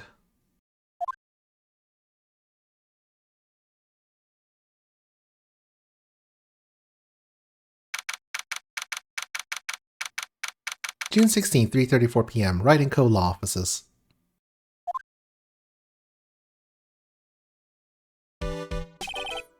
What depressing rain. You understand how depressed that makes me, do you? I guess. But actually, more than being depressed, I'm angry. Angry at that weather girl on TV. I think a little rainy spell would take a break from the day of sun. Is what that girl said. I'd stake my life on it. Well, it's the weather. But that's why I didn't bother to bring an umbrella today. What nerve calling herself a weather girl? She's going to hear about my $1,500 suit. About your case. Unless you're planning on suing the weather girl? I'm sorry. I thought that before we got down to business, we could have some friendly chatter. My name is Dr. Turner Gray. I'm a surgeon. Remind me never to end up under his knife. I'm here today because of this incident. Malpractice at Gray Surgical Clinic. 14 inpatients lose their lives. Oh, you're the doctor at... It's really quite upsetting. Did you hear me? Upsetting! Yes, I heard you. I agree, it's quite upsetting, Dr. Gray. The one that screwed up was that nurse. It was her that got the medications mixed up and killed those 14 patients. And yet, now listen good, and yet, that nurse had the nerve to go and die before admitting her wrongdoing. She didn't even offer any sort of explanation to me, and this is a kicker. She up and has herself a grand old accident and crashes her car. Smash! Crunch! Instantly transforming her car into an accordion model.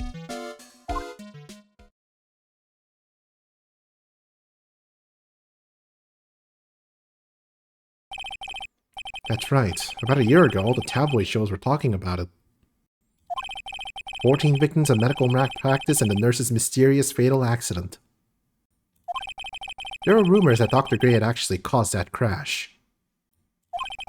People said it was to forever hide the person responsible for the malpractice incident.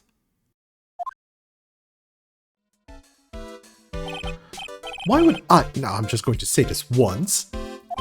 Why on earth would I want to kill that nurse? She's the one who killed those 14 patients, not me! I think you need to take a deep breath, Doctor, and focus. And more to the point, this case is over a year old. Why bring it up now? That's simple, because the situation is slipping out of my grasp. This just won't do. My clinic isn't seeing nearly as many patients nowadays. Do you understand what that means? It means they're not coming to my clinic. You don't say. If it were me, I don't think I'd want to go either. So, what would you like me to do about it? I want you to help me prove I'm innocent. You do realize I'm a lawyer, not a private investigator, right? No, this is something only you can do. Huh? Maya Fey. You know this girl, correct? Maya? Why would he know her name? I heard you were working under her for a little while. No, it's the reverse, sir. Well, yes, I mean... Hey, wait a second here. I worked under her?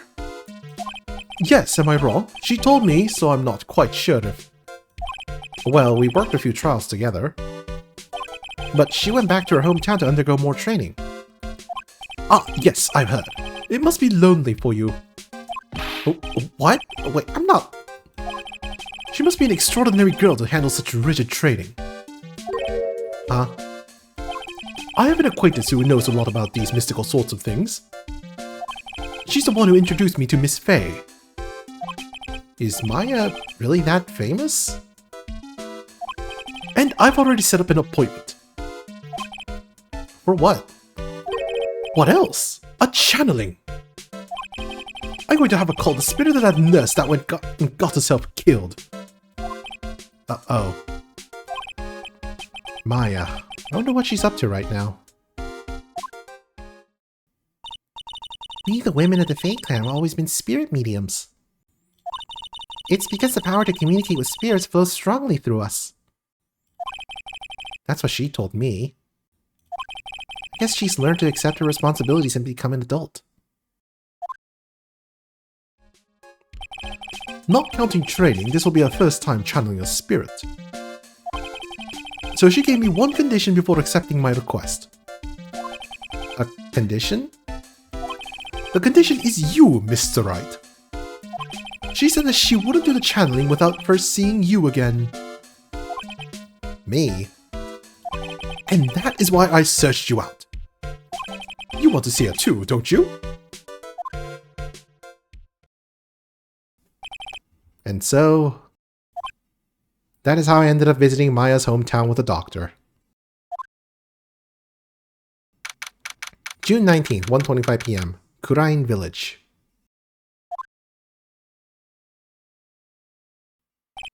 So this is Kurain Village, Maya's hometown.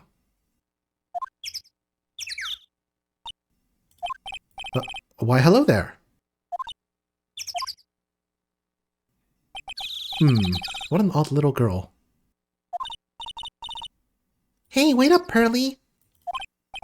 Someone else is coming this way. Nick! Maya! How are you? It's good to see you again. Wow! I didn't think you'd really show up! It's not that big a deal. You made it sound like you were so far away. Well, maybe I exaggerated. Just a little. It was only 2 hours by train. If I had known you were this close, I would have visited more. No, you're not allowed. I already decided, you know. Until I become an adult, I have to work hard and be strong by myself. Oh, well. Anyway, congratulations. Glad to hear training is going well for you.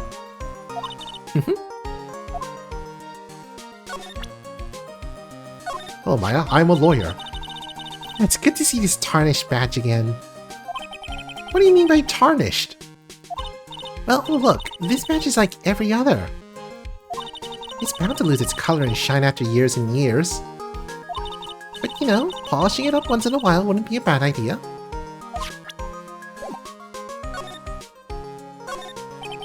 An old bus stop. It says Kurain Village on the signpost. The buses seem incredibly inconvenient since they only come 3 times a day. It's an old-style phone booth. Can't say if it fits in with the area too well. My cell phone doesn't get reception up here, so who knows? I may need it later. A giant rock. It seems to be reaching for the sky. Its origins are written on a beat-up old sign. It looks like this giant rock is called the Kurain Boulder. There's a really complex explanation written here, but long story short, it's a big stone for spirits to live in, or something like that.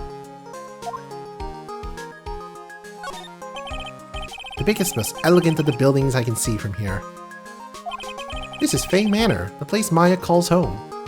Why is it directly in front of the bus stop? It's easy to be overwhelmed by its presence. Rustic, thatched-roofed houses where all the other villagers live in the street. Live line the street. They're nowhere near as large as that one nicest old manor in front of me. It's kind of odd that I don't see any other villagers walking around, though.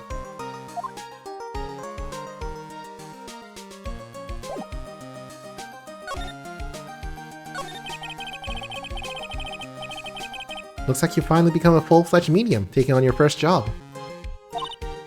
Yeah, I didn't think it would be this soon. But this case, do you know the messy story behind it? Hello, Maya, I'm a lawyer. Behold the power of the Maya Intelligence Network.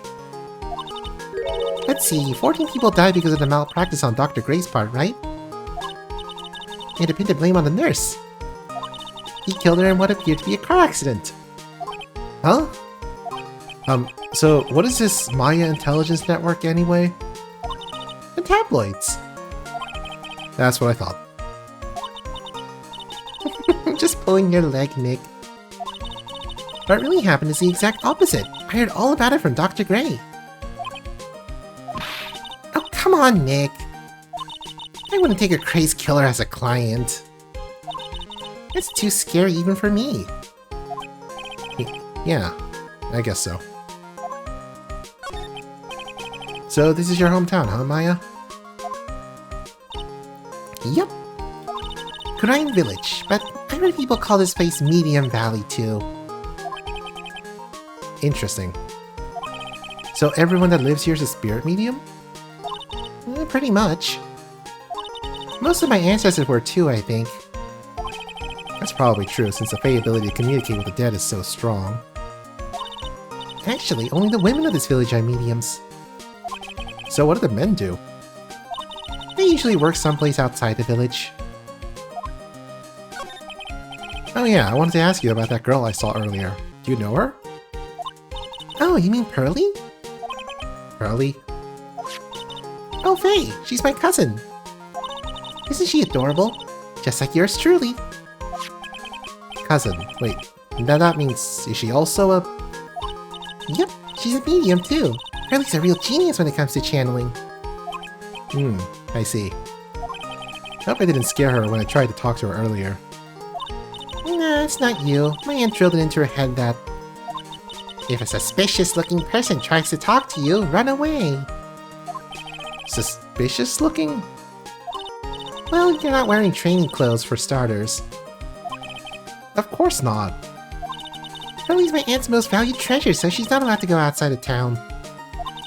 She doesn't know much about the world outside of Grind Village. Aunt? Pearly's mother's my aunt, duh. Come on, Nick. Well, Nick, I gotta get going.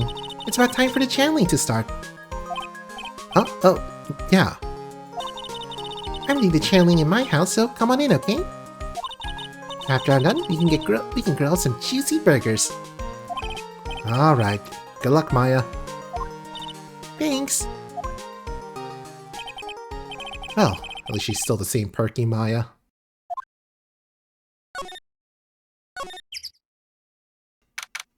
June 19th, Fey Manor. Meditation room. Ah, Mr. Wright. I'm so glad you showed.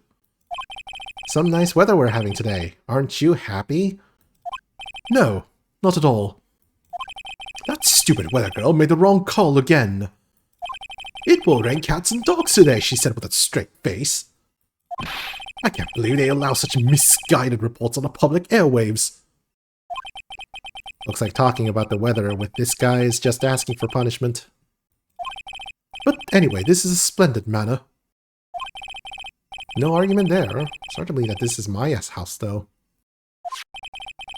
I was given a guide map to this building. Here, Mr. Wright. Have a copy for you, too. Guide map, Fey Manor. A diagram of Fey Manor. Guide map added to the court record.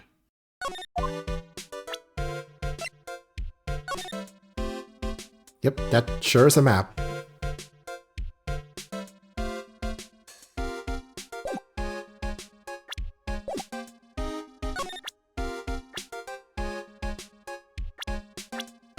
Oh, right, I can also present people. She's still young, but one day she'll bear a big responsibility. She'll be the master, you know. The master! I guess there are master mediums, too.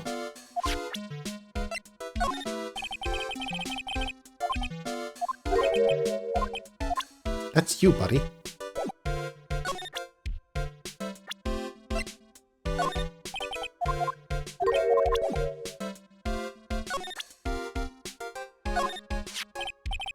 Look, here's my attorney's badge. Are you trying to compete with me and my profession with that piece of scrap? I am a surgeon. Compared to you lawyers, I am practically a saint. Yes, well, I don't exactly have any patience right now. And listen good, I'm not the one that made the mistake. This doctor needs his head examined.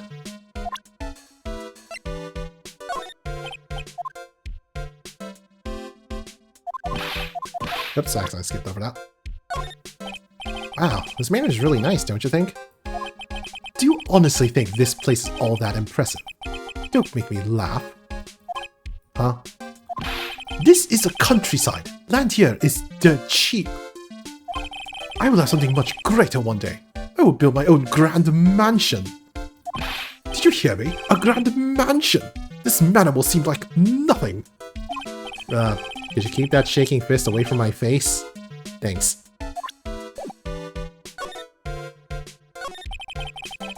What are you going to do once the nurse's spirit has been called? Isn't it obvious? I'm going to have her write a signed confession. A signed confession? Yes, a confession. Pay attention. I'll have her write this. 1 year ago, on May 2nd, 14 patients died due to my negligence. And then, on May 24th, I fell asleep at the wheel and died in a car accident due to my further negligence. I'm sorry and I apologize for being negligent. That's what I'll have her write. I don't think that's going to help in any way, shape, or form. With a confession, the rain falling on my soul can finally stop. Oh, I see. So how did you hear about Maya Fey? I heard about her from an acquaintance, a girl studying the occult at the college. That girl introduced me to this village. This is the home of the Kurine School of Channeling. The home, huh? And Miss Maya is a daughter of the Master, I hear. Master? Anyway, do you see that door? That's the room where the people and spirits meet. Miss Maya's aunt is in there right now. Would you care to meet her?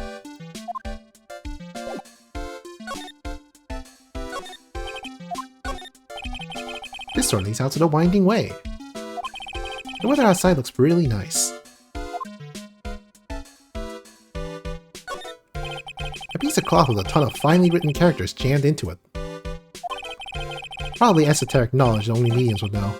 Let's see. Here's one in English. It says, 100 ways to save money. Being a medium sounds like a rough way of life.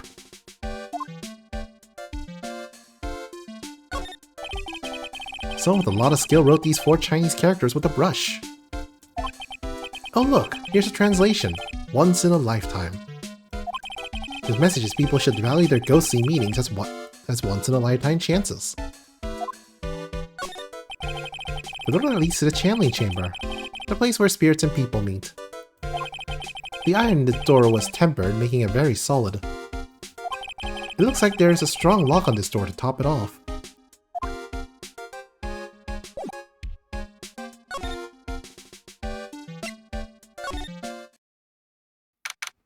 June 19, Fey Manor, Channeling Chamber.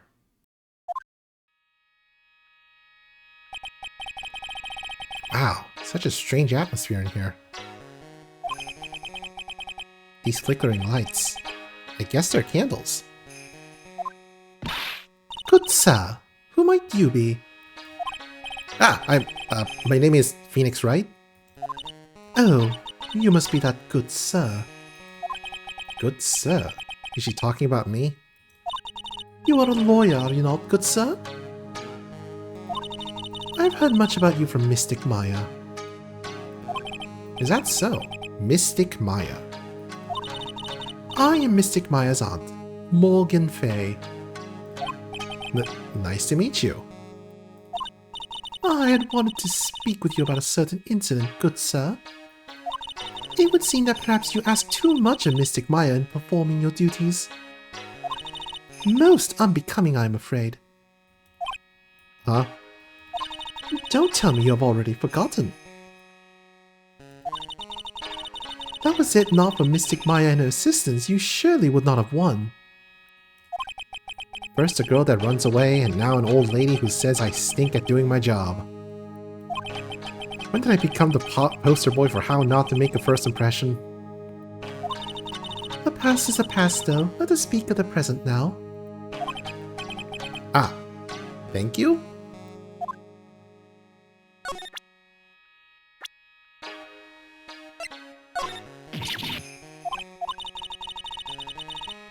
Good sir, we would like to begin the channeling at 3 o'clock. If you don't mind, good sir, would you mind allowing me to make preparations? Sure, go ahead. Good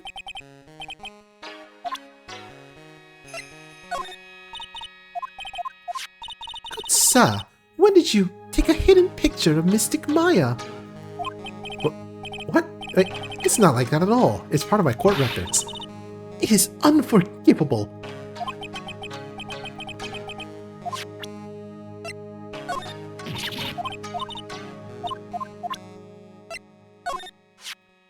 About this person. Oh, it is that man, is it not? A man who wishes to borrow a departed spirit's power to hide the lack of his own. What an insignificant man. Insignificant? That would mean you are that man's insignificant little friend, dear sir. I guess that makes Maya my insignificant little assistant, huh?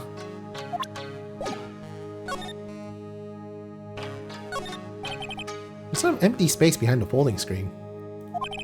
The light of the candles can't reach back there, so it's completely dark. This folding screen is really showing its age. All of its edges are a bit tattered. Lettering is fading too. I think I recognize a few of the characters on here. I'm pretty sure that's what it says. Maybe I'll ask Maya about it later. Guess this is an altar. Whatever it is, it feels very important. A mirror-like object with a cloudy reflective surface. And some branches of a sacred tree have been set in the predetermined arrangement. Good sir, I wonder if you please not touch these sacred objects. These objects are being offered to the spirits. If you were to touch them, good sir, they would become cursed. Yes, cursed. She really didn't have to talk down to me. I'm not that much of an idiot.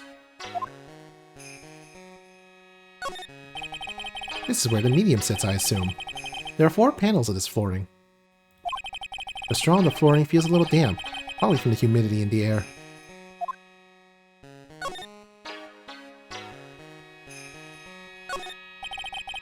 The meditation room is on the other side of this very heavy-looking door. There's a giant iron lock where the handle is. It feels like a curtain that separates the normal world from the spirit one.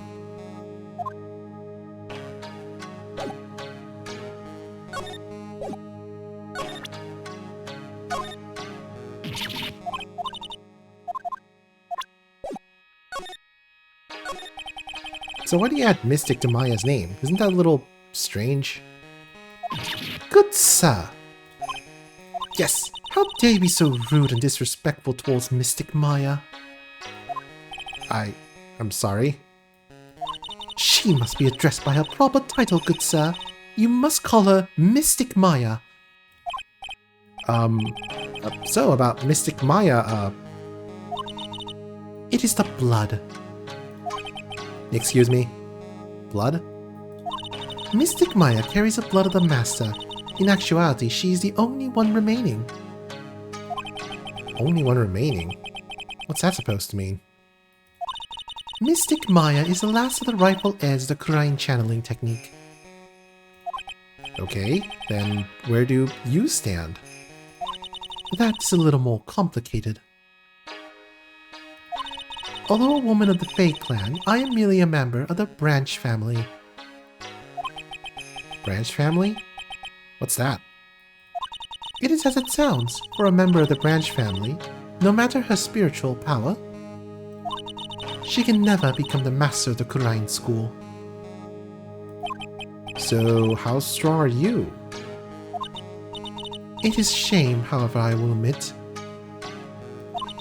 I cannot even begin to compare the lowliness of my power to the master's. So that's how it is. So today's channeling will be your first? Yes, good sir. Because the spirit of a person who dies in a traffic accident is usually very strong, it is usually easier to call that person to our world. Traffic accident indeed. The channeling will take place here in this channeling chamber, good sir. As you can see, I am in the process of preparing. So, this room is the channeling chamber? The place where a spirit medium speaks with those who have departed. I don't suppose you'd mind if we observed a session. Do not even think of such nonsense. Only the medium and the client may enter here. Oh. The secrets of the Kurain technique cannot be seen by just anybody. That never stopped Maya from doing it in front of me before. It is also for your safety, good sir, if something were to go wrong. That is why, while channeling is being performed, that heavy door is securely locked. Oh, that's what the lock is for. Oh, yes. I wonder if you have yet to meet Pearl, good sir. Pearl? She's an adorable, angelic little young girl. Oh, that odd... She is my daughter. Now then, what was it you were about to say? Oh, what a cute daughter you have. A pure heart that knows not of the evils in this world is a powerful thing, good sir. Please refrain from affiliating with her, I request. Well, it's not like I had a chance to anyway. I must insist and stress that you not let it occur. Okay, I get it.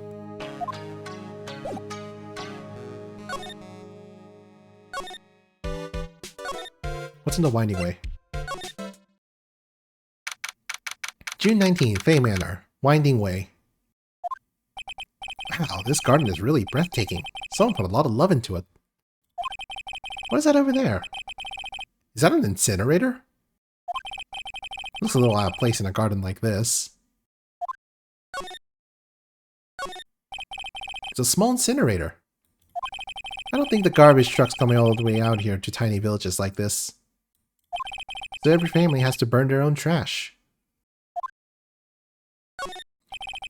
A splendid garden with a small lamp and traditional decorations. It's a bit small to walk around in.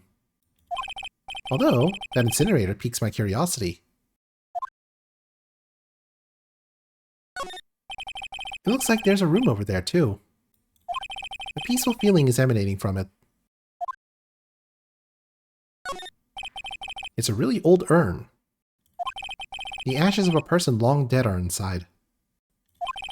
Looks like something with a long history. Other than that, it's not very interesting, so time to move on.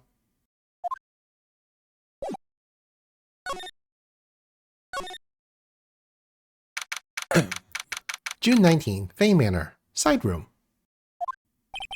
So this is the side room. Looks like it's more of a break room. There's bedding spread out on the floor. Looks like someone's sleeping in one. I shouldn't disturb them. There's a decorated wooden bear sculpture. There's a plate attached to the base. Kurain Village, the heart of channeling. What the? It's a souvenir! So does this mean it's easy to spot bears here, and for them to spot you?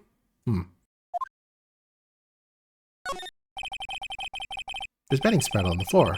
Is someone sleeping in one over there? She's probably an exhausted medium taking a break and catching some Z's. If I wake her up, she might be grumpy and throw a spell on me. It's probably a good idea to not disturb her sleep. It's a small alcove. I have no idea what it's supposed to mean or symbolize. If I wanted these in the office, it would end up as storage space. But here, it's decorated with some pretty flowers and a beautiful hanging scroll.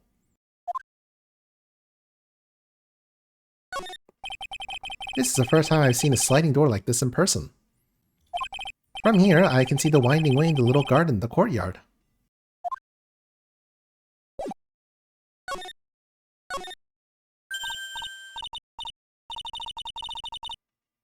Hey you, hold on now. This gal's got a few questions to ask. I'm sure I've heard that southern accent before. Oh no. Well, I'll be if it's Mr. Phoenix Wright. How you been? Haven't seen you in what, a year? You are,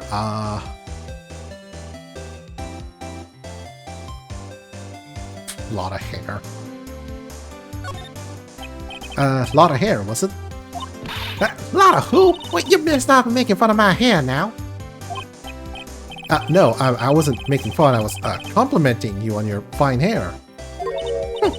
I dare you say you're one heartless man, Mr. Wright. It's causing my testimony that your friend got out of being guilty. Looks like you already forgot that. Hold up. You were working with the prosecution at first as one of their witnesses. And came after us as if you were a piece of sirloin steak. Minor detail, stop being so uptight, letting little things get in the way. Name's Hot, lot of hot. Don't you go forgetting it.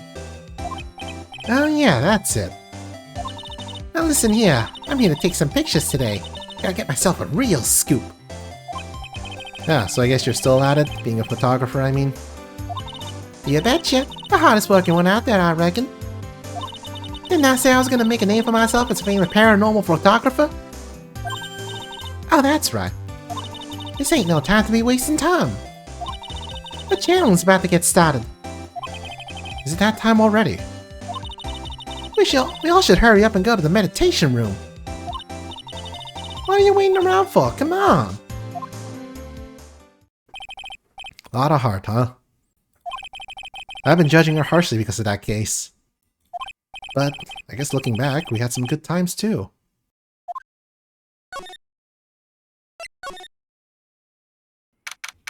June 19th, Bay Manor, Meditation Room.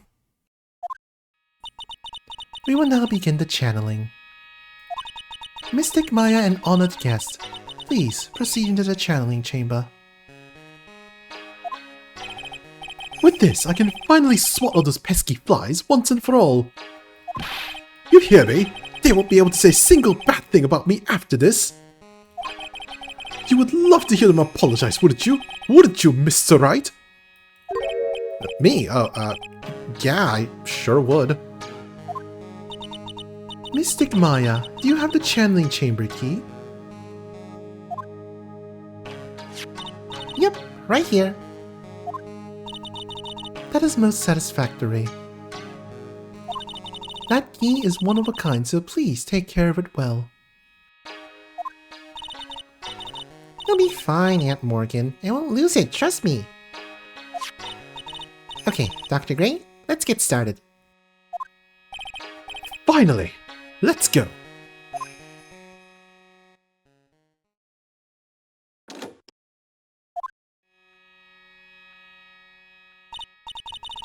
Now let us wait patiently out here for them. Please have some lovely bitter green tea and jaw-droppingly large strawberry desserts. Hold on now, Granny. Granny? How come we ain't allowed in that room? Dear madam, you have an impressive grasp of English. From where did you learn it? What? I'm from the heart of the Heartland. Is that so? Then I humbly request that you return to this heart of the Heartland. What are you? This is Kurain Village. If you cannot follow our traditions and rules, we request that you leave. I'm pretty sure her original sprite actually had eyes in her. I actually had the pupils. Pupils? Irises? The circle parts. Sorry. Wow, she shut Lotta up. That's impressive. Now then, let us wait.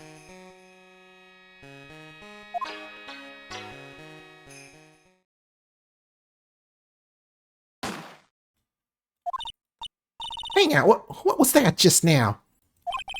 Came from inside the channeling chamber. Hey, that's a gunshot! Excuse me? I heard that sound before. It's a gunshot. I bet my afro on it. Maya's in there. Miss Faye, what should we do?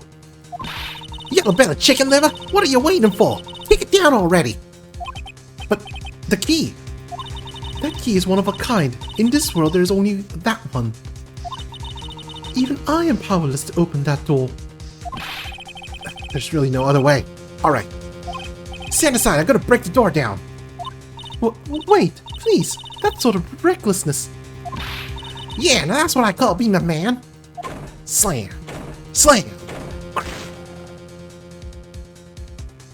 Oh no, a dead body. Dr. Gray! Lotta!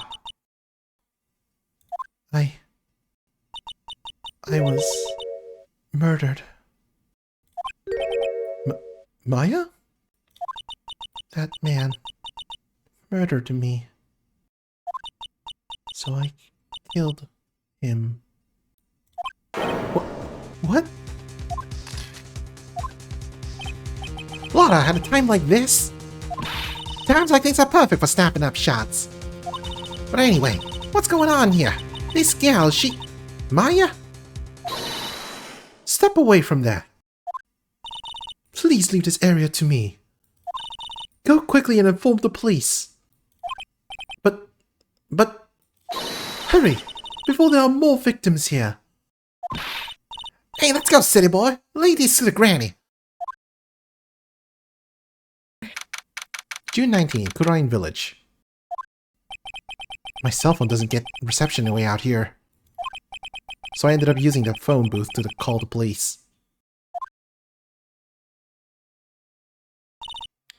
And? They're on their way. That's good. Lottie, I saw a genuine mysterious phenomenon. She seems really on edge because of all this. Not that I blame her. I'm scared to death by what's going on.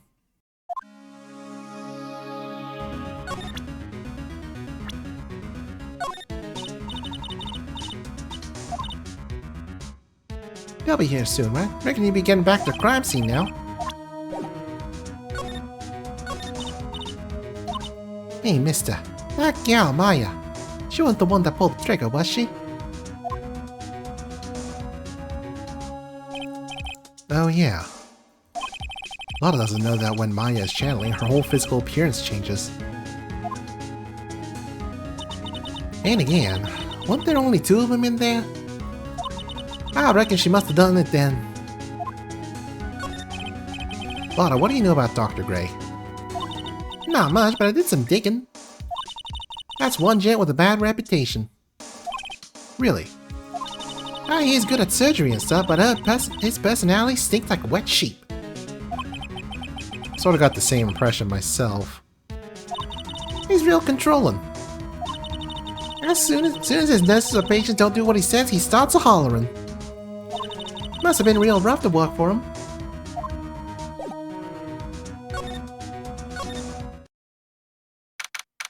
June 19th, Faye Manor, Meditation Room. Ah, Mr. Wright. Miss Faye, how's, Mystic Maya? She has returned to this world. The spirit severing technique was successful. Let me see her, please. She's still unconscious. I humbly request that you wait outside for her recovery. Guess I just have to wait. The police are here. Sorry to keep you waiting. Huh? You again? What are you doing all the way out here, Detective Gumshoe? It's actually kind of funny. I was in the area for a business trip, pal. Well, time to check out the crime scene. I'll have to question everyone here later on. So just sit tight, alright? Why is he grinning at me? Shall I show you to the scene of the crime, Detective Jimshoe? My name isn't Jimshoe. The two of them went to the channeling chamber. I guess all I can do for now is see what everyone else has to say.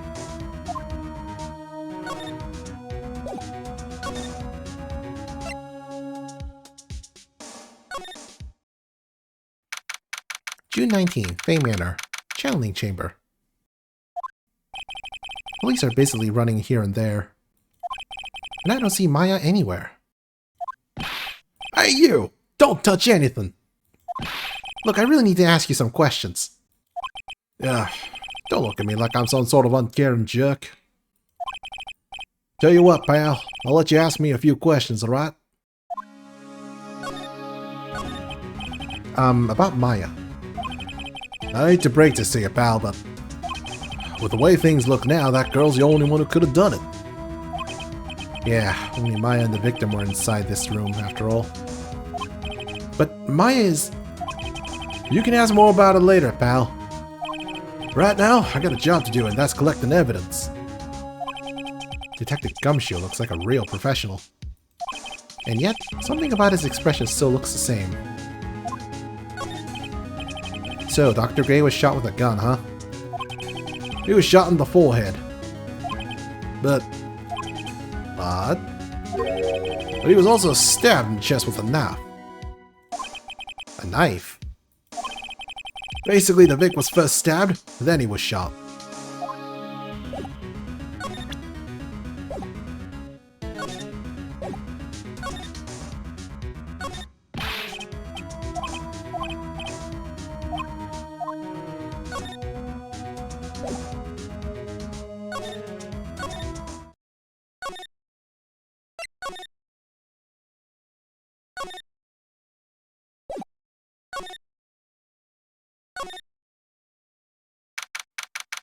June 19th, Fay Manor, side room. I'm pretty sure there was someone sleeping here earlier. Like, how can I help you? Like, so isn't it about time to start? Huh? Time to start what? You know, like, the channeling. Channeling? Oh, no, actually, the situation has kind of changed. Huh? Like, what do you mean? Please stay calm, but there's been a murder! So, like, a murder is that thing where, like, one person kills another, right? Yes! A person has killed another person! Ah, that's, what are the words I'm looking for?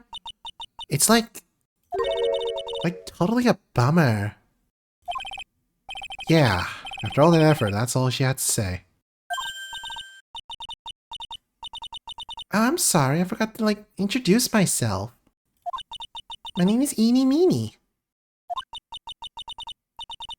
Oh, it's Eenie Miney. At the college, I'm researching and studying parapsychology. Parapsychology? That's right. I think people, like, usually call it occult studies or something. Like, supernatural phenomenon, ESP and psychic powers, that sort of stuff. That's pretty out there. I'm Phoenix Wright, attorney at law. Here's my identification, my badge. No, that's nothing.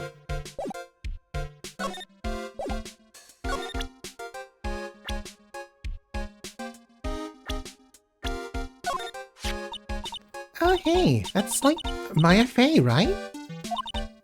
She's like totally way famous, like, well, for people like us, like, you know?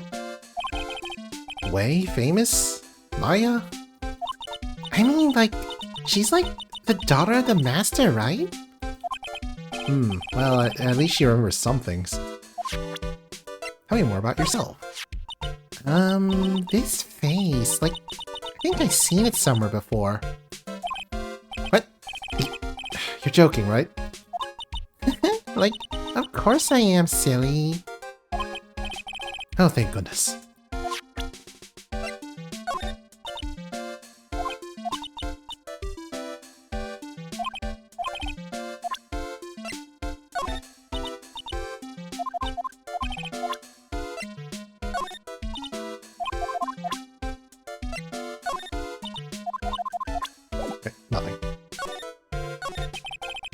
So what brings you here today? So, I was the one who told Dr. Gray about this place? He asked me, do you know of a good spirit medium? Dr. Gray did say something about being introduced to this place. It's talking to dead people and, multiple personalities are my thing. I see, then why were you taking a nap here? I wasn't feeling good. Huh? I'm, allergic to sesame seeds. They, must have put some in the food they serve for lunch? Oh, that doesn't sound fun. So I, felt sick and came in here to, sleep? I totally feel like I wasted my time because I, slept a long time. So you were sleeping here the entire time? Yeah, ever since lunch. So you don't know anything about the murder that took place? What? Oh, that! I totally know nothing. So who was, killed? The surgeon that requested a channeling, Dr. Gray. You and Dr. Gray knew each other, right? I don't know any Dr. Gray. Oh, really? Then what was all that talk about him earlier? Huh? A long, long time ago, I was, a patient. Yeah. She sounds like she's trying to hide something.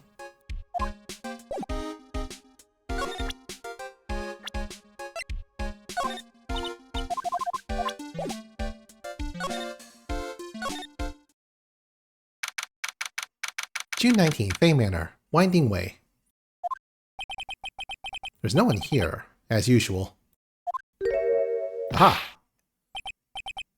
Hey, how are you? You're Pearl, right? Silent as ever. What's that she's got in her hand? I've seen it somewhere before.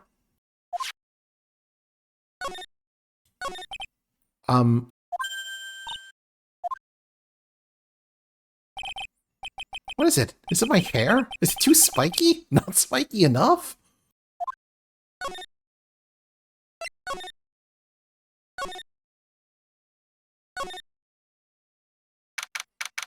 June 19, Kurain Village. She's probably scared out of her wits after having a murder take place right by her.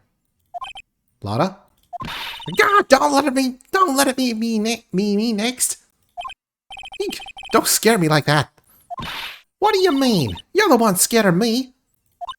If I wasn't so tough, you'd have another dead body on your hands. Mine.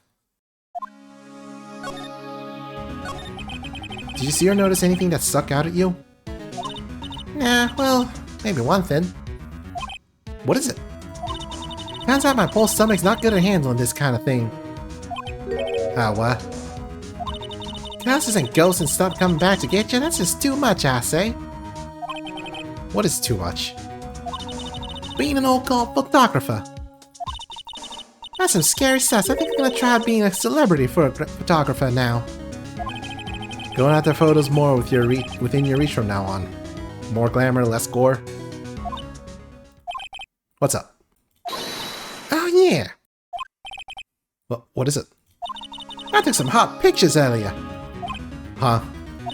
Remember? I took some pictures of the murder scene inside? Ah, she did. 2 even. A seance murder. I sure like the ring of that. That'd be a sensational story. Lotta. Sorry, my journalistic sense is burning inside me. Hate to cut and run, but I'm heading back in. Gotta beat those cops to the scoop of the century. Yeah! And she's gone. I don't know who's scarier, Lotta or the spirits. Why does it feel like we've been through this before? Oh, have fun.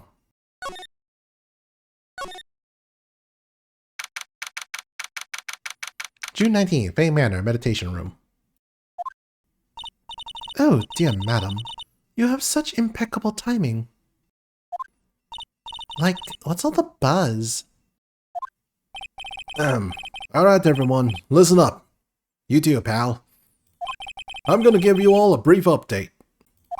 Right now, looks like the investigation's not gonna be done until real late. That is a terrible shame. I propose that everyone sleep here under the roof of the Fey Manor tonight.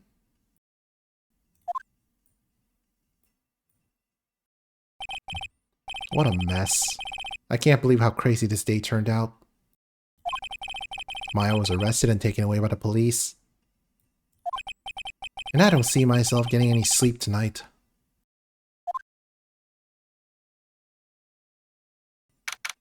June 20th, 8:02 a.m. Fey Manor, meditation room. Ugh, oh, morning. Guess I must have nodded off at some point. I hope Maya's okay. I should hurry and get to the detention center ASAP. June 20th, 10:34 a.m. Detention center. Visitor's room. Nick! Maya! What am I going to do? I never imagined it would turn out like this. Calm down, Maya. Take deep breaths. Come to think of it, the first time I met her, it all started right here in this detention center. I finally get to see you again and... It's not your fault. You didn't do it. No, I did it. I killed that person. But that wasn't you. Doesn't matter. It might as well have been me. I was too weak and I couldn't control the spirit's power, so... I don't want to bring up the case quite yet, but... You don't have to be nice to me, I understand.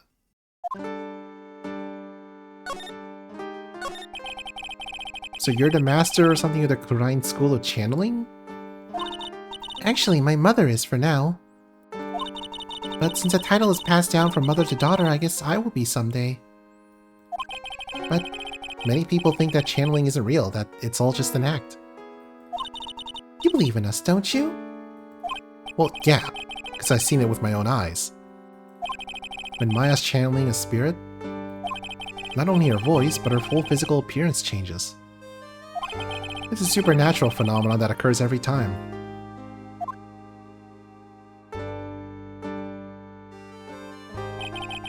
It happened this time, too. Dr. Gray said that he wanted to call the nurse, so... Maya's body must have taken on that nurse's appearance. What exactly happened in the channeling chamber?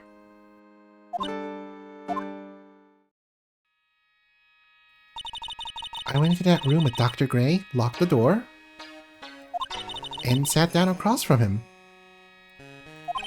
Okay. We closed our eyes, and I began to channeling. This is sounding kind of creepy, like the beginning of a scary story. And that's the last thing I remember. What? After a spirit comes into my body, I lose myself, my consciousness. Then you don't remember a single thing? When I came to, I was being held in my aunt's arms. And there was blood all over my clothes. Oh, but I do remember having a dream. A dream? What kind of dream did you have while you were channeling?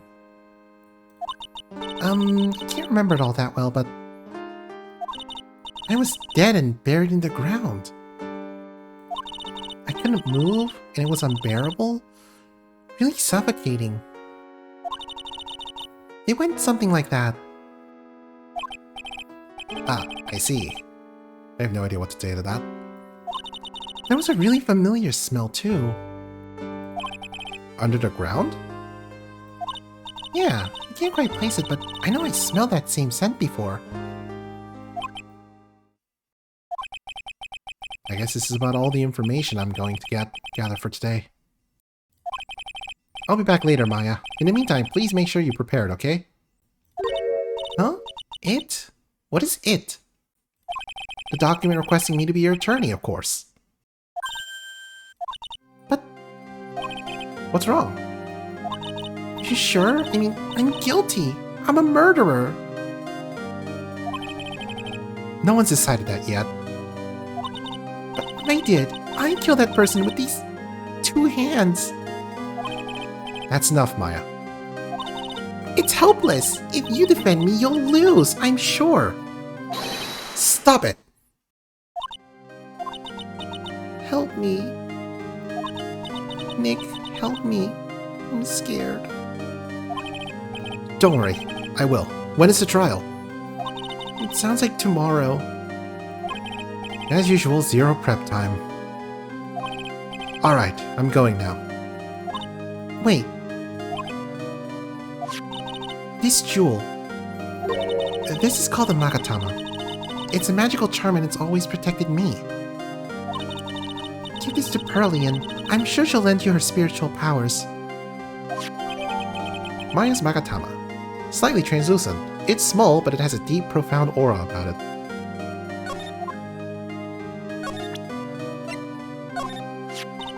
Make sure you show that to Pearly, okay, Nick? I'm sure she'll be a big help to you.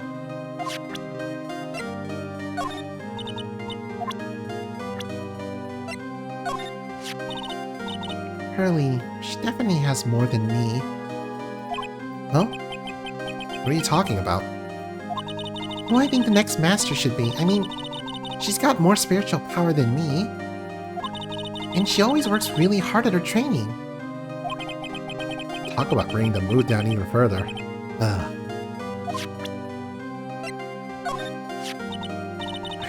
can't face my aunt right now. Not now that this has happened. It's alright, Maya. I'm sure she understands. She's on our side after all. Yeah, I know, but still. That's a lot of heart, right? That girl's still after the next sensational photo. I guess some things never change.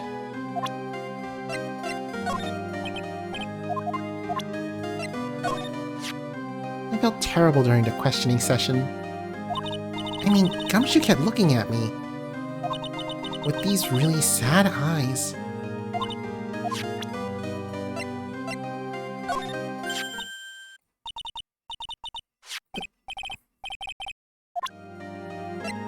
Well, that one was my fault. I should not have pulled that out. I can't face myself. Okay, Maya, I'll be back. June 20th, Wright & Co. Law Offices. Phew! Feels like I've been gone forever. But it's only been 1 day. Oh, that's right. Where's that newspaper Dr. Gray brought the other day? Ah, here it is. Right on top of my desk. This is the only thing he left behind that's going to be of any help. Newspaper clipping 1 added to the court record. 1 year ago on May 2nd, 14 patients died from the malpractice at Gray Surgical Clinic. It's Charlie, the plant. Charlie, a quite decorative plant. It's a memento of my boss, Mia, who passed away. The rest of the room may be in shambles, but I always manage to care for this little fella.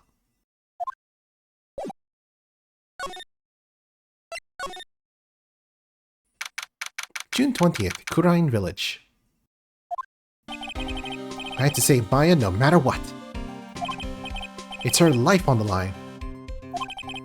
What in the world happened in that room yesterday?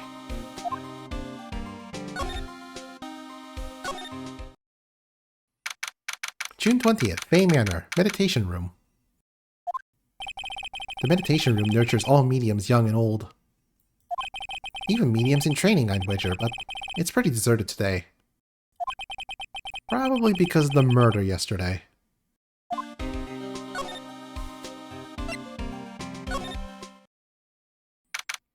June 20th, Fay Manor, Channeling Chamber. Looks like Detective Gumshoe isn't here today. I should take this chance and thoroughly check this room. If I'm lucky, I might uncover a clue or two. Oh, Mr. Wright. Good morning. I am on my way to go meet Mystic Maya. And I thought to bring her some items to make her feel more at home. Namely, tea so bitter uses your tongue and jaw-droppingly large strawberry desserts. I'm sure Maya will be very grateful. That's Mystic Maya, good sir. Look, she's one scary lady. Oh dear, sweet Mystic Maya. Pearl wept constantly for you last night, as did I.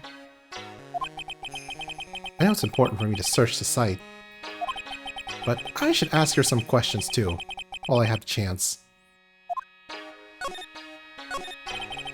I'd like to ask you a few questions about what happened yesterday. You mean that awful tragedy?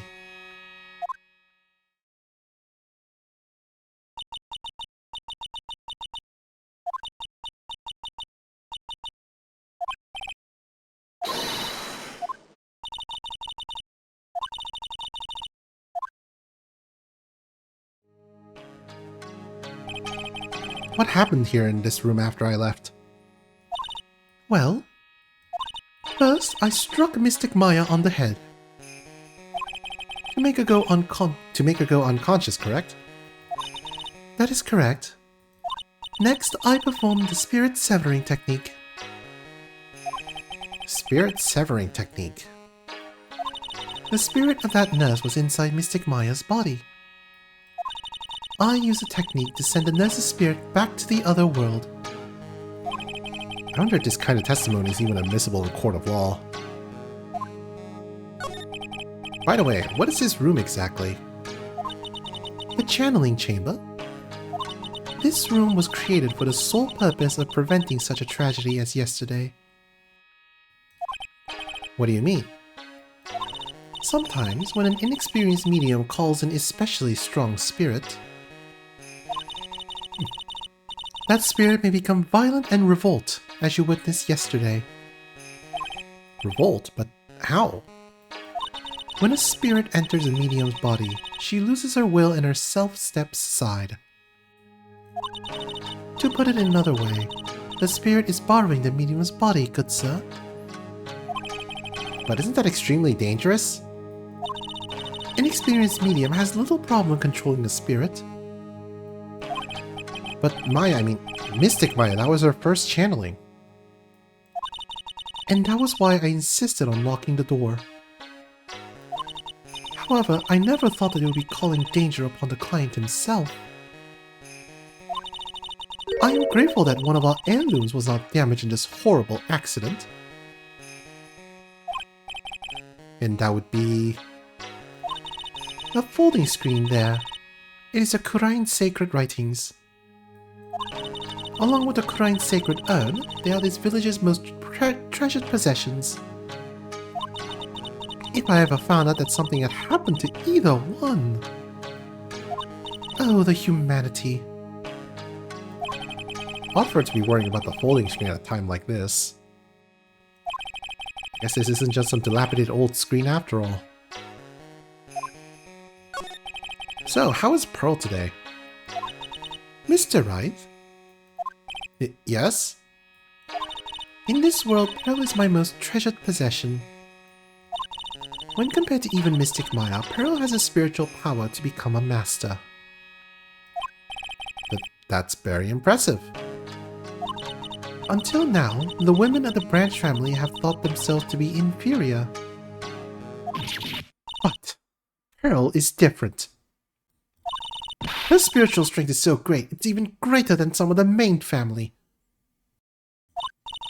Yes, Pearl is a channeling prodigy and is a pride of the Branch family. Wow, she's really fired up now. In any case, our world is so different from yours. Perhaps it is best for you to quit, good sir. Quit? Quit what?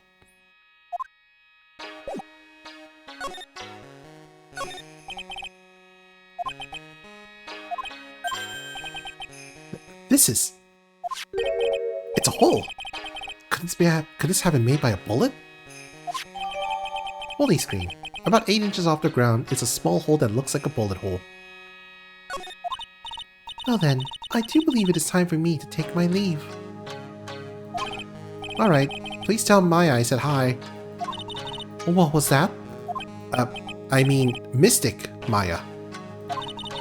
I will tell her.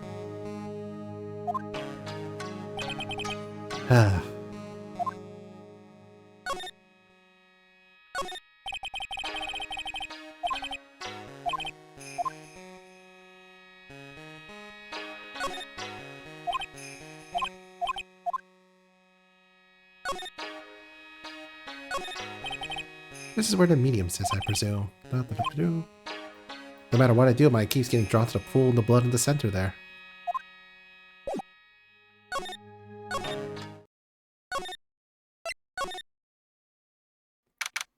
June 20th, Fay Manor, Winding Way. Little Pearl isn't here today. Maybe she's at school? Do they have schools here?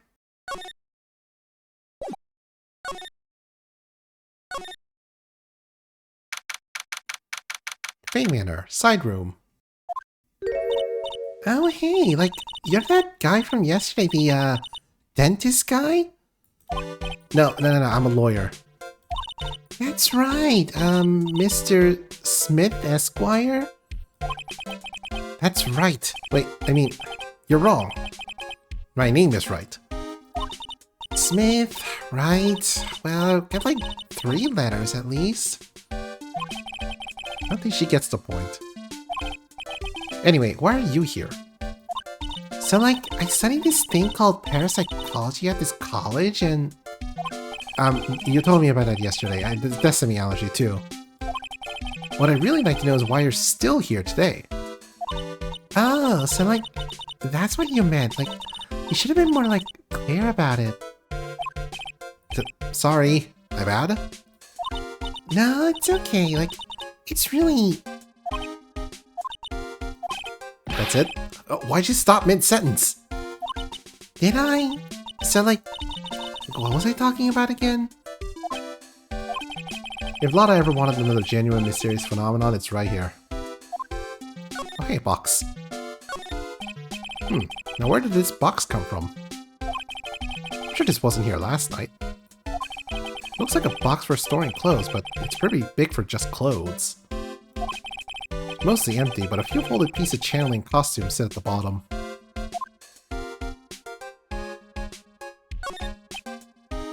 You left the blanket in a mess. Are you gonna fold it? That guy had a really good nap and like... I was thinking of leaving it like this, so like... It's all set for tonight. Can't argue with that logic. Hello, nice to meet you. I'm a lawyer. Would you like to take a look at this? Hey, it's like one of those little badges people in Congress all wear. No, I'm a lawyer. Lawyer. Like, so is that what you are?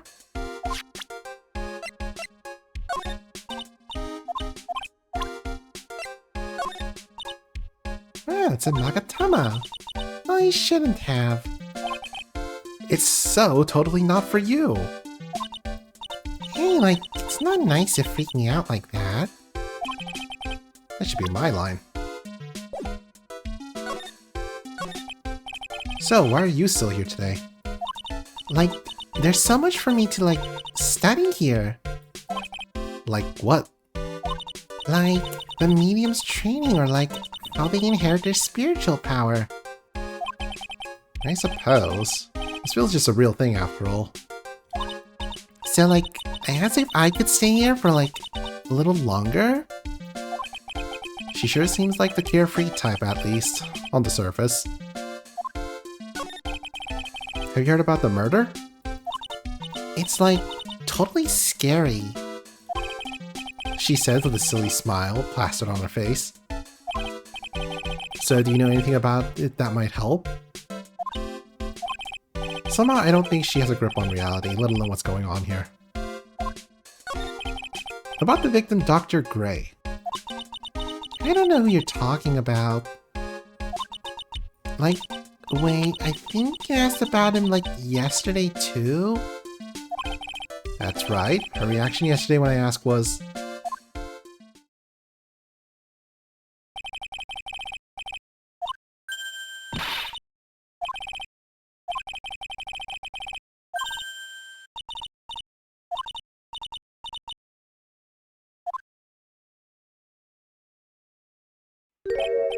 Okay, she's definitely hiding something from me. Like, is something wrong?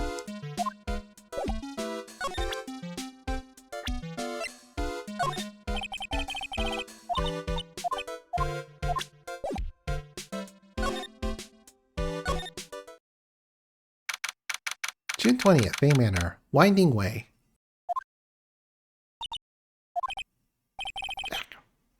Ah, you surprised me. And how are you today? I guess she isn't open to friendly chatting. Huh? She's still holding something in her hand. It looks like the same thing she had yesterday.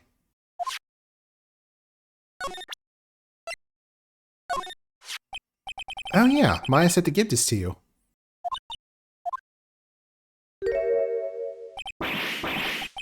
Ah! I'm in trouble now. If Morgan sees us like this, I'll be the next one they're channeling. That's Mystic Maya's. Huh? She actually spoke. Who are you?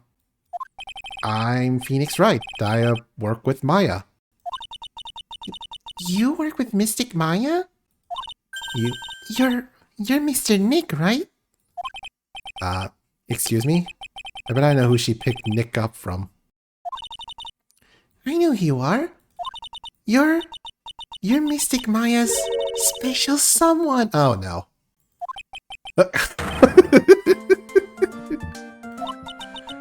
So then, of course, you're going to help Mystic Maya, aren't you? That's what you're going to do, right? Well, yeah, I will. Oh wow, it's like a beautiful fairy tale. That earnest look shining brightly in your eyes. It must be true love. What?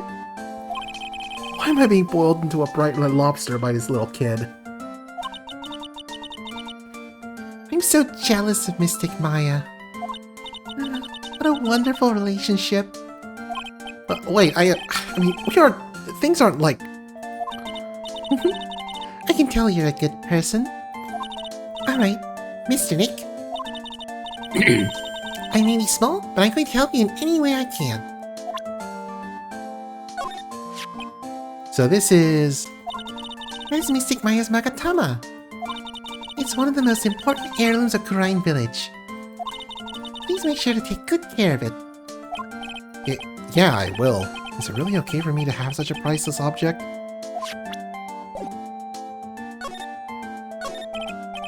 Pearl, are you friends with Maya? I feel very grateful to be friends with her. She's so great. I want to be like Mystic Maya when I grow up. I really look up to her. Wow, I had no idea Maya was so revered. Usually when people don't use Mystic Maya's title, I get mad.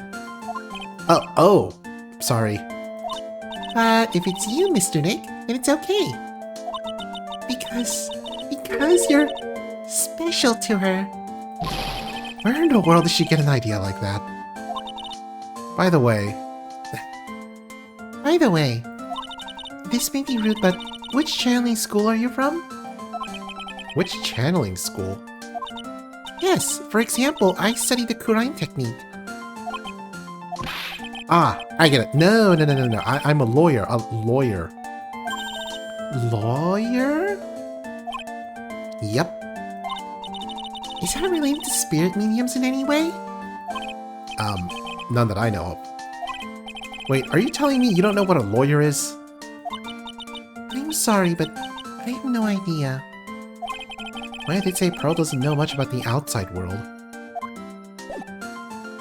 Okay, I'm a lawyer, and this is my lawyer's badge. Okay, she doesn't have a response.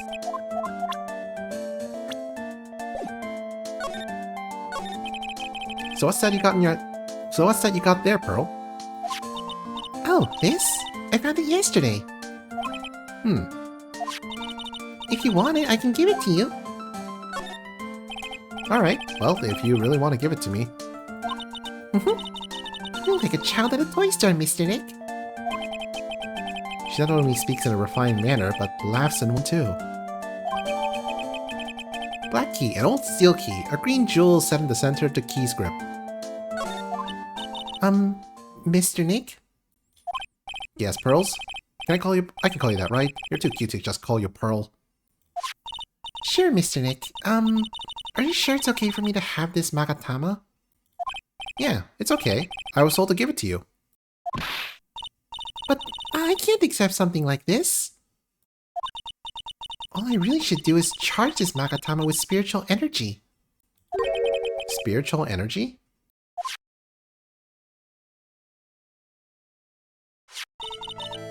Please take this. I'm sure it'll be helpful. What do you mean? It will let you see people's secrets. See people's secrets? Yes. If it's alright with you, I would like to accompany you for a little while. I can explain the Magatama's power to you when we meet someone hiding a secret.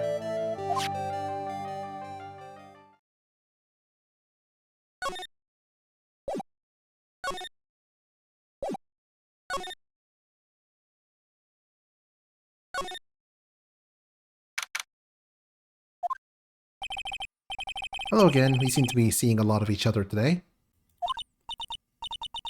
Ah, she's like totally cute. Is she like your daughter? What? No! How old do you think I am? How old are you?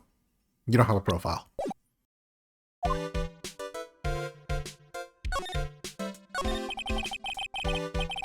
want to ask you about the victim, Dr. Gray. I like totally don't know him.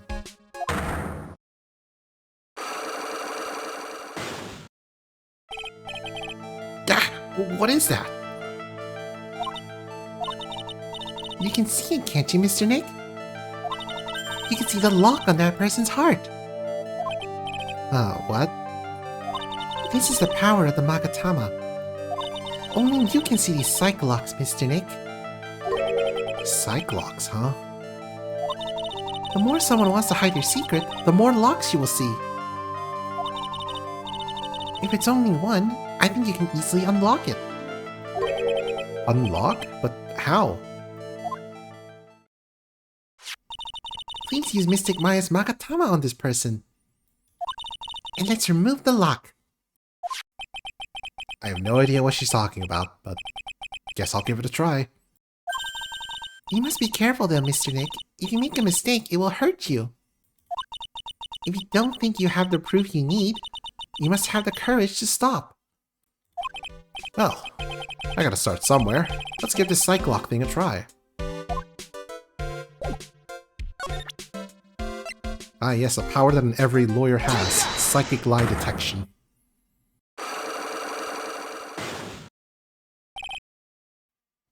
Followed by hypersensitive spot telling and basic logic. Eeny miny, I believe you do know who Dr. Gray is. Told you, like, how many times do I, like, have to repeat myself? If you're, like, so totally sure, then where's, like, your proof? Well, it may be possible that you never actually met Dr. Gray in person. I do believe you might have at least indirectly known of him.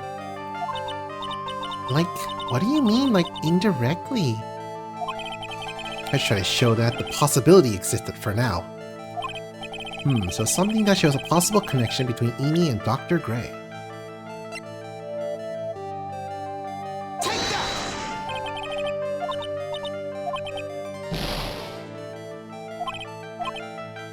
Pearls did warn me, if you make a mistake, it will hurt you, as she said. If I don't have enough evidence, I should probably stop.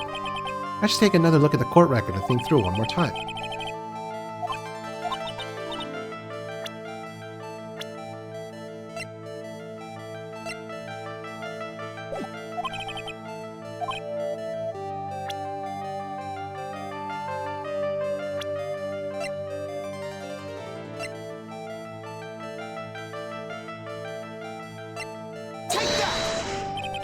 Nope, that doesn't work.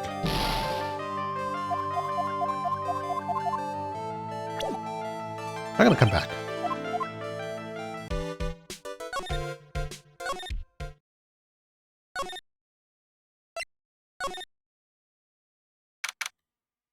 June 20th, Fay Manor, Meditation Room. Hey, it's you, pal. So you're gonna be a lawyer, I bet. Yep. Oh. I really feel bad for you, pal. Just this once. I wish I could be on your side. Detective Gumshoe. Yeah, but I shouldn't be saying that kind of stuff to you. Hey, you're a cute kid. I'm not scary. Honest. Wow, I never knew Gumshoe liked kids. Hey, I know. I'll show you something cool. How's this? It's a real, genuine pistol. Detective Gumshoe, what are you doing showing her something that dangerous? Oh, sorry.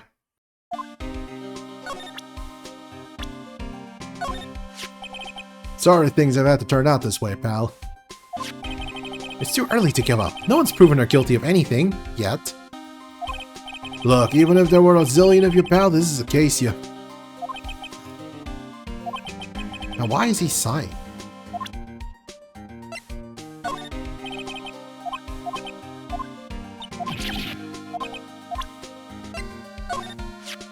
Ah, so that's Little Pearl. You know her? Only that Miss Fay was looking for her earlier. Something about being worried that she'll end up talking to the weird guy. So do you have any idea who this weird guy is, pal? Nope, not a clue. That's Maya's aunt, right? I gotta eat one of her giant strawberry desserts earlier. It was really good. Aw, I didn't get to eat one yet.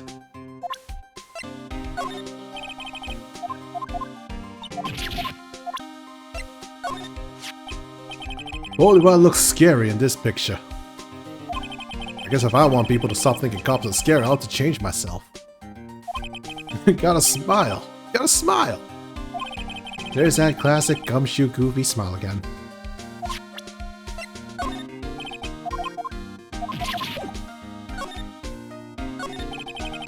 What about Maya and the charges against her?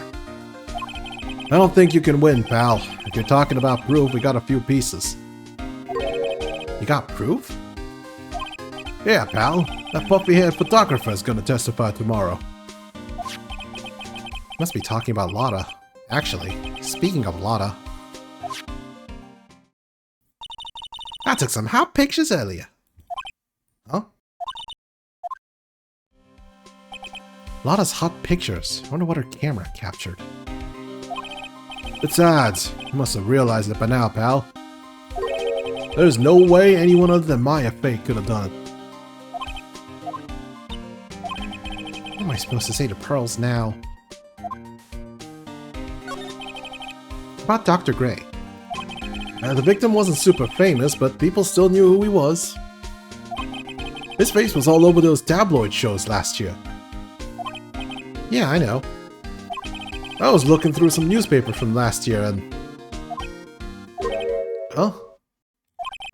I could have sworn I had got an article out, but I guess I must have lost it. He's searching through his pockets, and boy are those big. Look really interesting too. Hey, do you have a copy, pal? Copy of that article? I think Dr. Gray might have bought a copy to the office when he came by. How about Maya's trial tomorrow? Got 2 pieces of news for you, pal. 2? Yeah, bad news and even worse news. So which do you want to hear first? I don't really care. It doesn't change the fact that I'm going to like it. I'm not going to like it. Alright, pal. Well, the prosecutor for the trial is Prosecutor Von Karma. Oh, what? Von Karma? Manfred Von Karma. He was an awe-inspiring veteran prosecutor. He never lost a case in the 40 years of his career, and he raised a fearsome disciple. The horrible aftertaste of the evil he force-fed me is something I'll never forget. Like that stun gun. Wait a sec. But didn't Von Karma stand trial and... That's where the other piece of bad news comes in. The Von Karma you're facing tomorrow is actually his successor. Successor? So, who is his successor to Von Karma? Literally, pal, it's Prosecutor Von Karma's kid. His kid became a prosecutor real young, like 13, and hasn't lost a trial since. That's what they call a prodigy, pal. Kid, huh? What? Oh, wait a sec. 13? The kid became a prosecutor at the age of 13? I mean, a prodigy like that, I would have heard something about. Oh, no. The kid was born and raised in Germany, pal. That country's got a lot of stuff, and it's a great place to develop a person's talents. Germany, huh? That's probably why I've never heard of this person. Ugh. Still, all it takes is someone mentioning the name Von Karma. And I get terrible flashbacks to that case.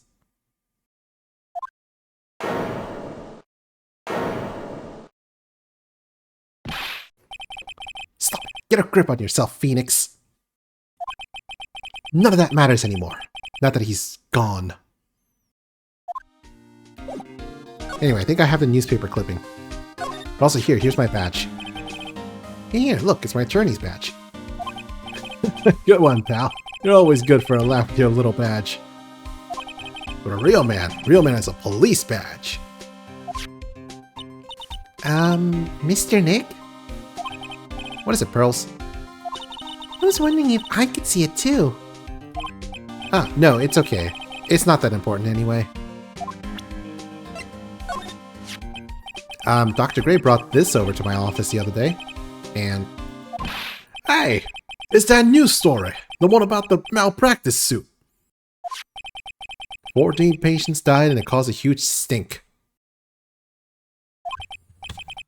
Yeah, but that's not all, pal. Things only got worse after that. You mean the car accident the nurse died in? Here we go. I brought my own clipping with me today. Here, pal. This is for you. Alright, thanks. Newspaper clipping 2. Mimi Miney. Nurse at Gray Surgical Clinic. Died after falling asleep at the wheel. There we go, that's the clue we need.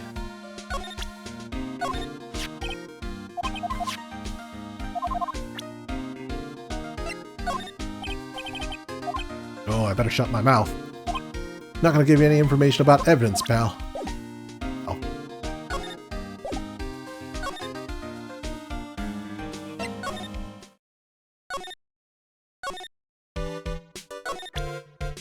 Take that!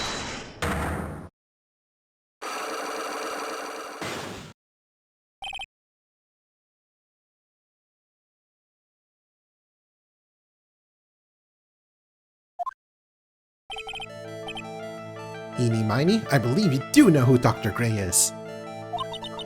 I told you, how many times do I, have to repeat myself? If you're, so totally sure, then where's, your proof? Well, it may be possible that you never actually met Dr. Gray in person. I do believe you might have at least indirectly known of him. What do you mean, indirectly?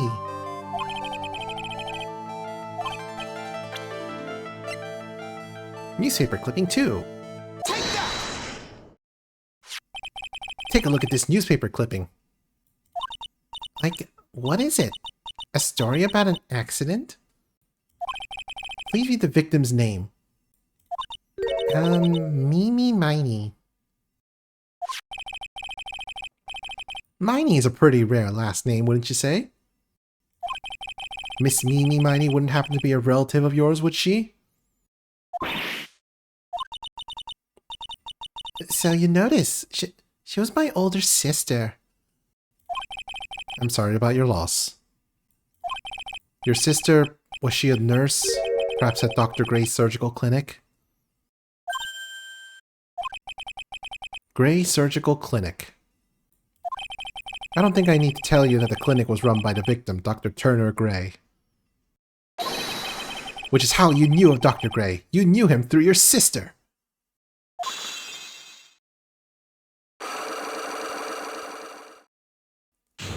Unlock successful. And we got our health back. Please, tell me all you know about Dr. Gray. My sister's name was Mimi Miney. She was like a nurse at Dr. Gray's clinic. That's what I thought. I heard that, like, Dr. Gray was really tough on people, like a total slave driver. My sis was like always coming home totally wiped out because she was overworked.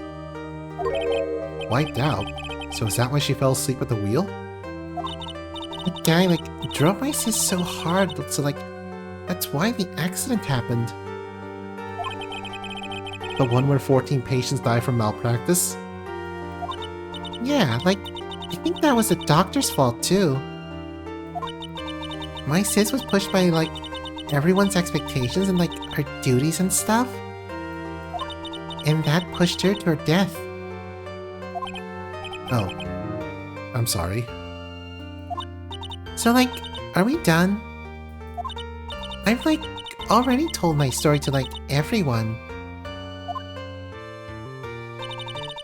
Do you understand now, Mr. Nick? This is how a psych lock works. Well, I don't plan to pry into people's hearts unless I absolutely need to. The lock this time was pretty easy, but you might meet people who aren't as willing to give in later on. If you don't have enough proof, be careful and know when to stop trying.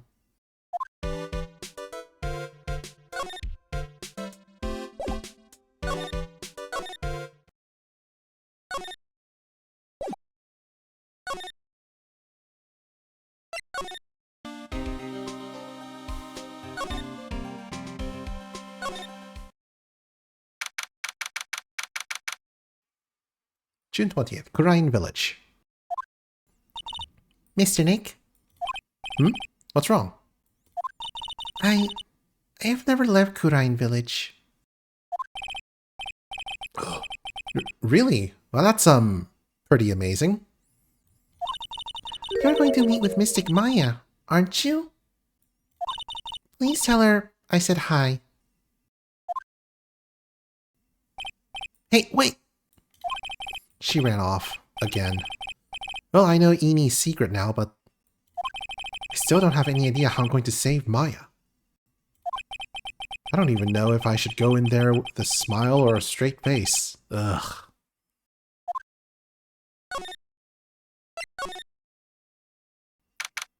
June 20th, Detention Center. Visitor's Room. What am I supposed to do? I'm almost out of time. Can I really do anything? Can I really save her? Sorry to keep you waiting. Huh? Must be Maya. It's been a long time, hasn't it, Phoenix? That voice. Mia! Even without me being here, it looks like you've learned to stand on your own.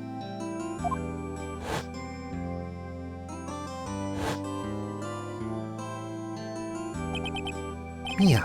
She's Maya's older sister and my mentor. She was a top-notch defense lawyer, but a certain case forced her into retirement. But whenever I'm in trouble, she comes to help just like this. Her spirit comes back from the other world and borrows Maya's body for a bit. Phoenix, you can't make that kind of face in front of your client. A lawyer is someone who smiles no matter how bad it gets, and especially when it's bad. Mia, you can't smile at the end if you haven't been smiling the whole way there. In any case, the face you're making now is no face to show a client, Phoenix. But... So, tell me all about it. I'm going to guess that my sister is in a lot of trouble again.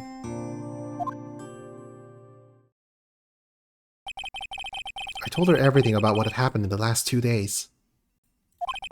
Mia closed her eyes, deep in thought, and while she listened...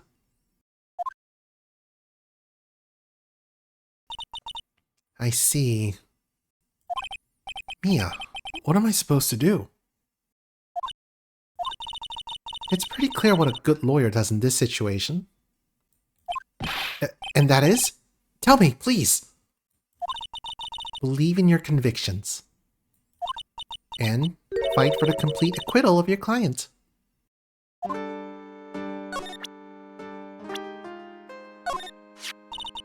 I can't see Maya when I'm in her body like this, but I can tell she's very lonely and sad. Take good care of her, will you, Phoenix? I will. Really? She's really grown up. I left Kurain Village a long time ago. She probably doesn't remember a thing about me by now.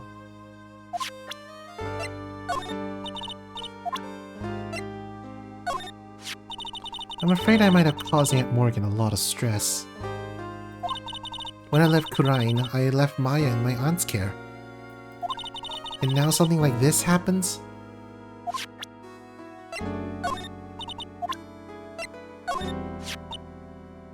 I've seen this man somewhere before. He had a strange name, and I'm almost sure I questioned him before. I remember him making a show of confidence at first. But after 5 minutes, he breaks down and you end up feeling bad for the poor guy. That's right, I'm already dead. But I feel very grateful to have been born a Fae. So I can talk with you like this.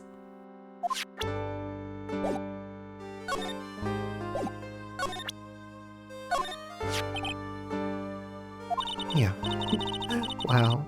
This badge brings back a lot of memories, doesn't it? I would love to stand with you at the defense's bench one more time.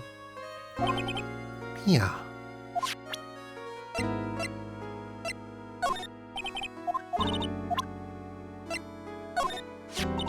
This is Maya's Magatama, isn't it? Why do you have it? Maya gave it to me, but... I see. This is something very important to me. Take good care of it, okay? She's looking at it with a soft look in her eyes.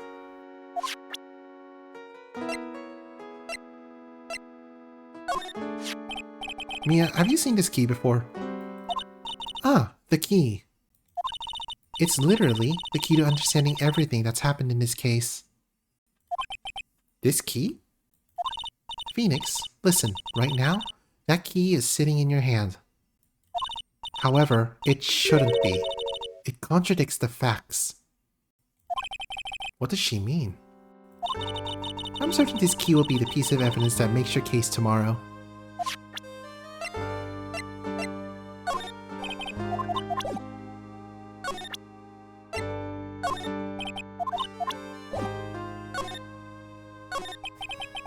You think Maya's not guilty? How can you be so sure? I know she is, and I'll give you a hint as to why. Yes? Mediums can't have dreams. They can't? From what you told me, it sounds like Maya was having a dream while channeling. Yeah, she said she dreamt that she had died and been buried in the ground. But that is impossible. You heard it from her, I'm sure. When a medium channels, her own spirit disappears. Which means that it's impossible for her to dream during that time. Then, what does this mean? I think it's safe to bet that Maya was set up. A setup? It's up to you to blow the lid on this case tomorrow and show how she was set up. How am I supposed to prove her innocence when I have nothing to go on? If you're looking for a clue, it's already in your hands. It is? Just as it sounds, Phoenix, you already hold the key.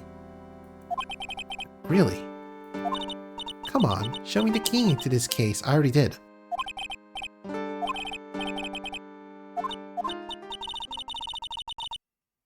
You already know everything you need to know. You know what the key to this case is.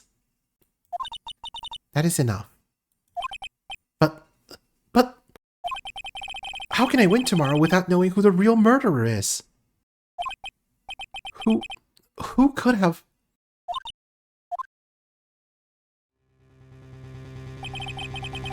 I didn't know it at the time. But this day was going to end with a turn for the surprising.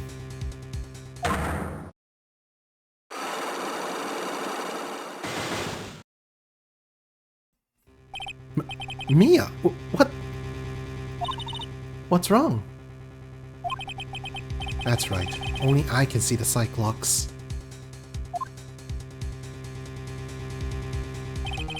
Which means Mia must know something about the real murderer. But for this to be something that she would hide under lock and key from even me? What in the world is going on?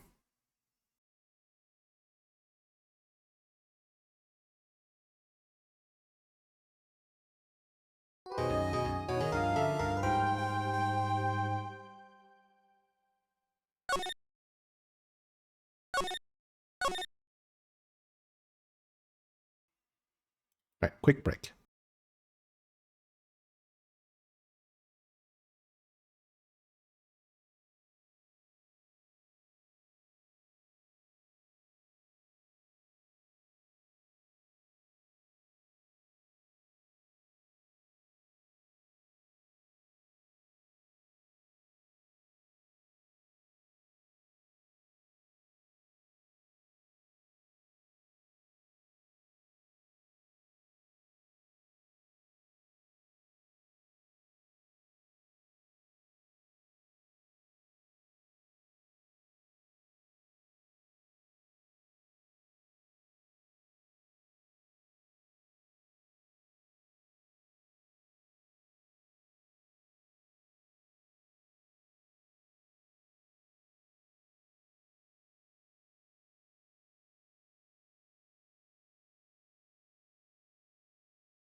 Okay, I actually want to try to finish the trial today, but I am not feeling too great, so I'm going to stop it for today.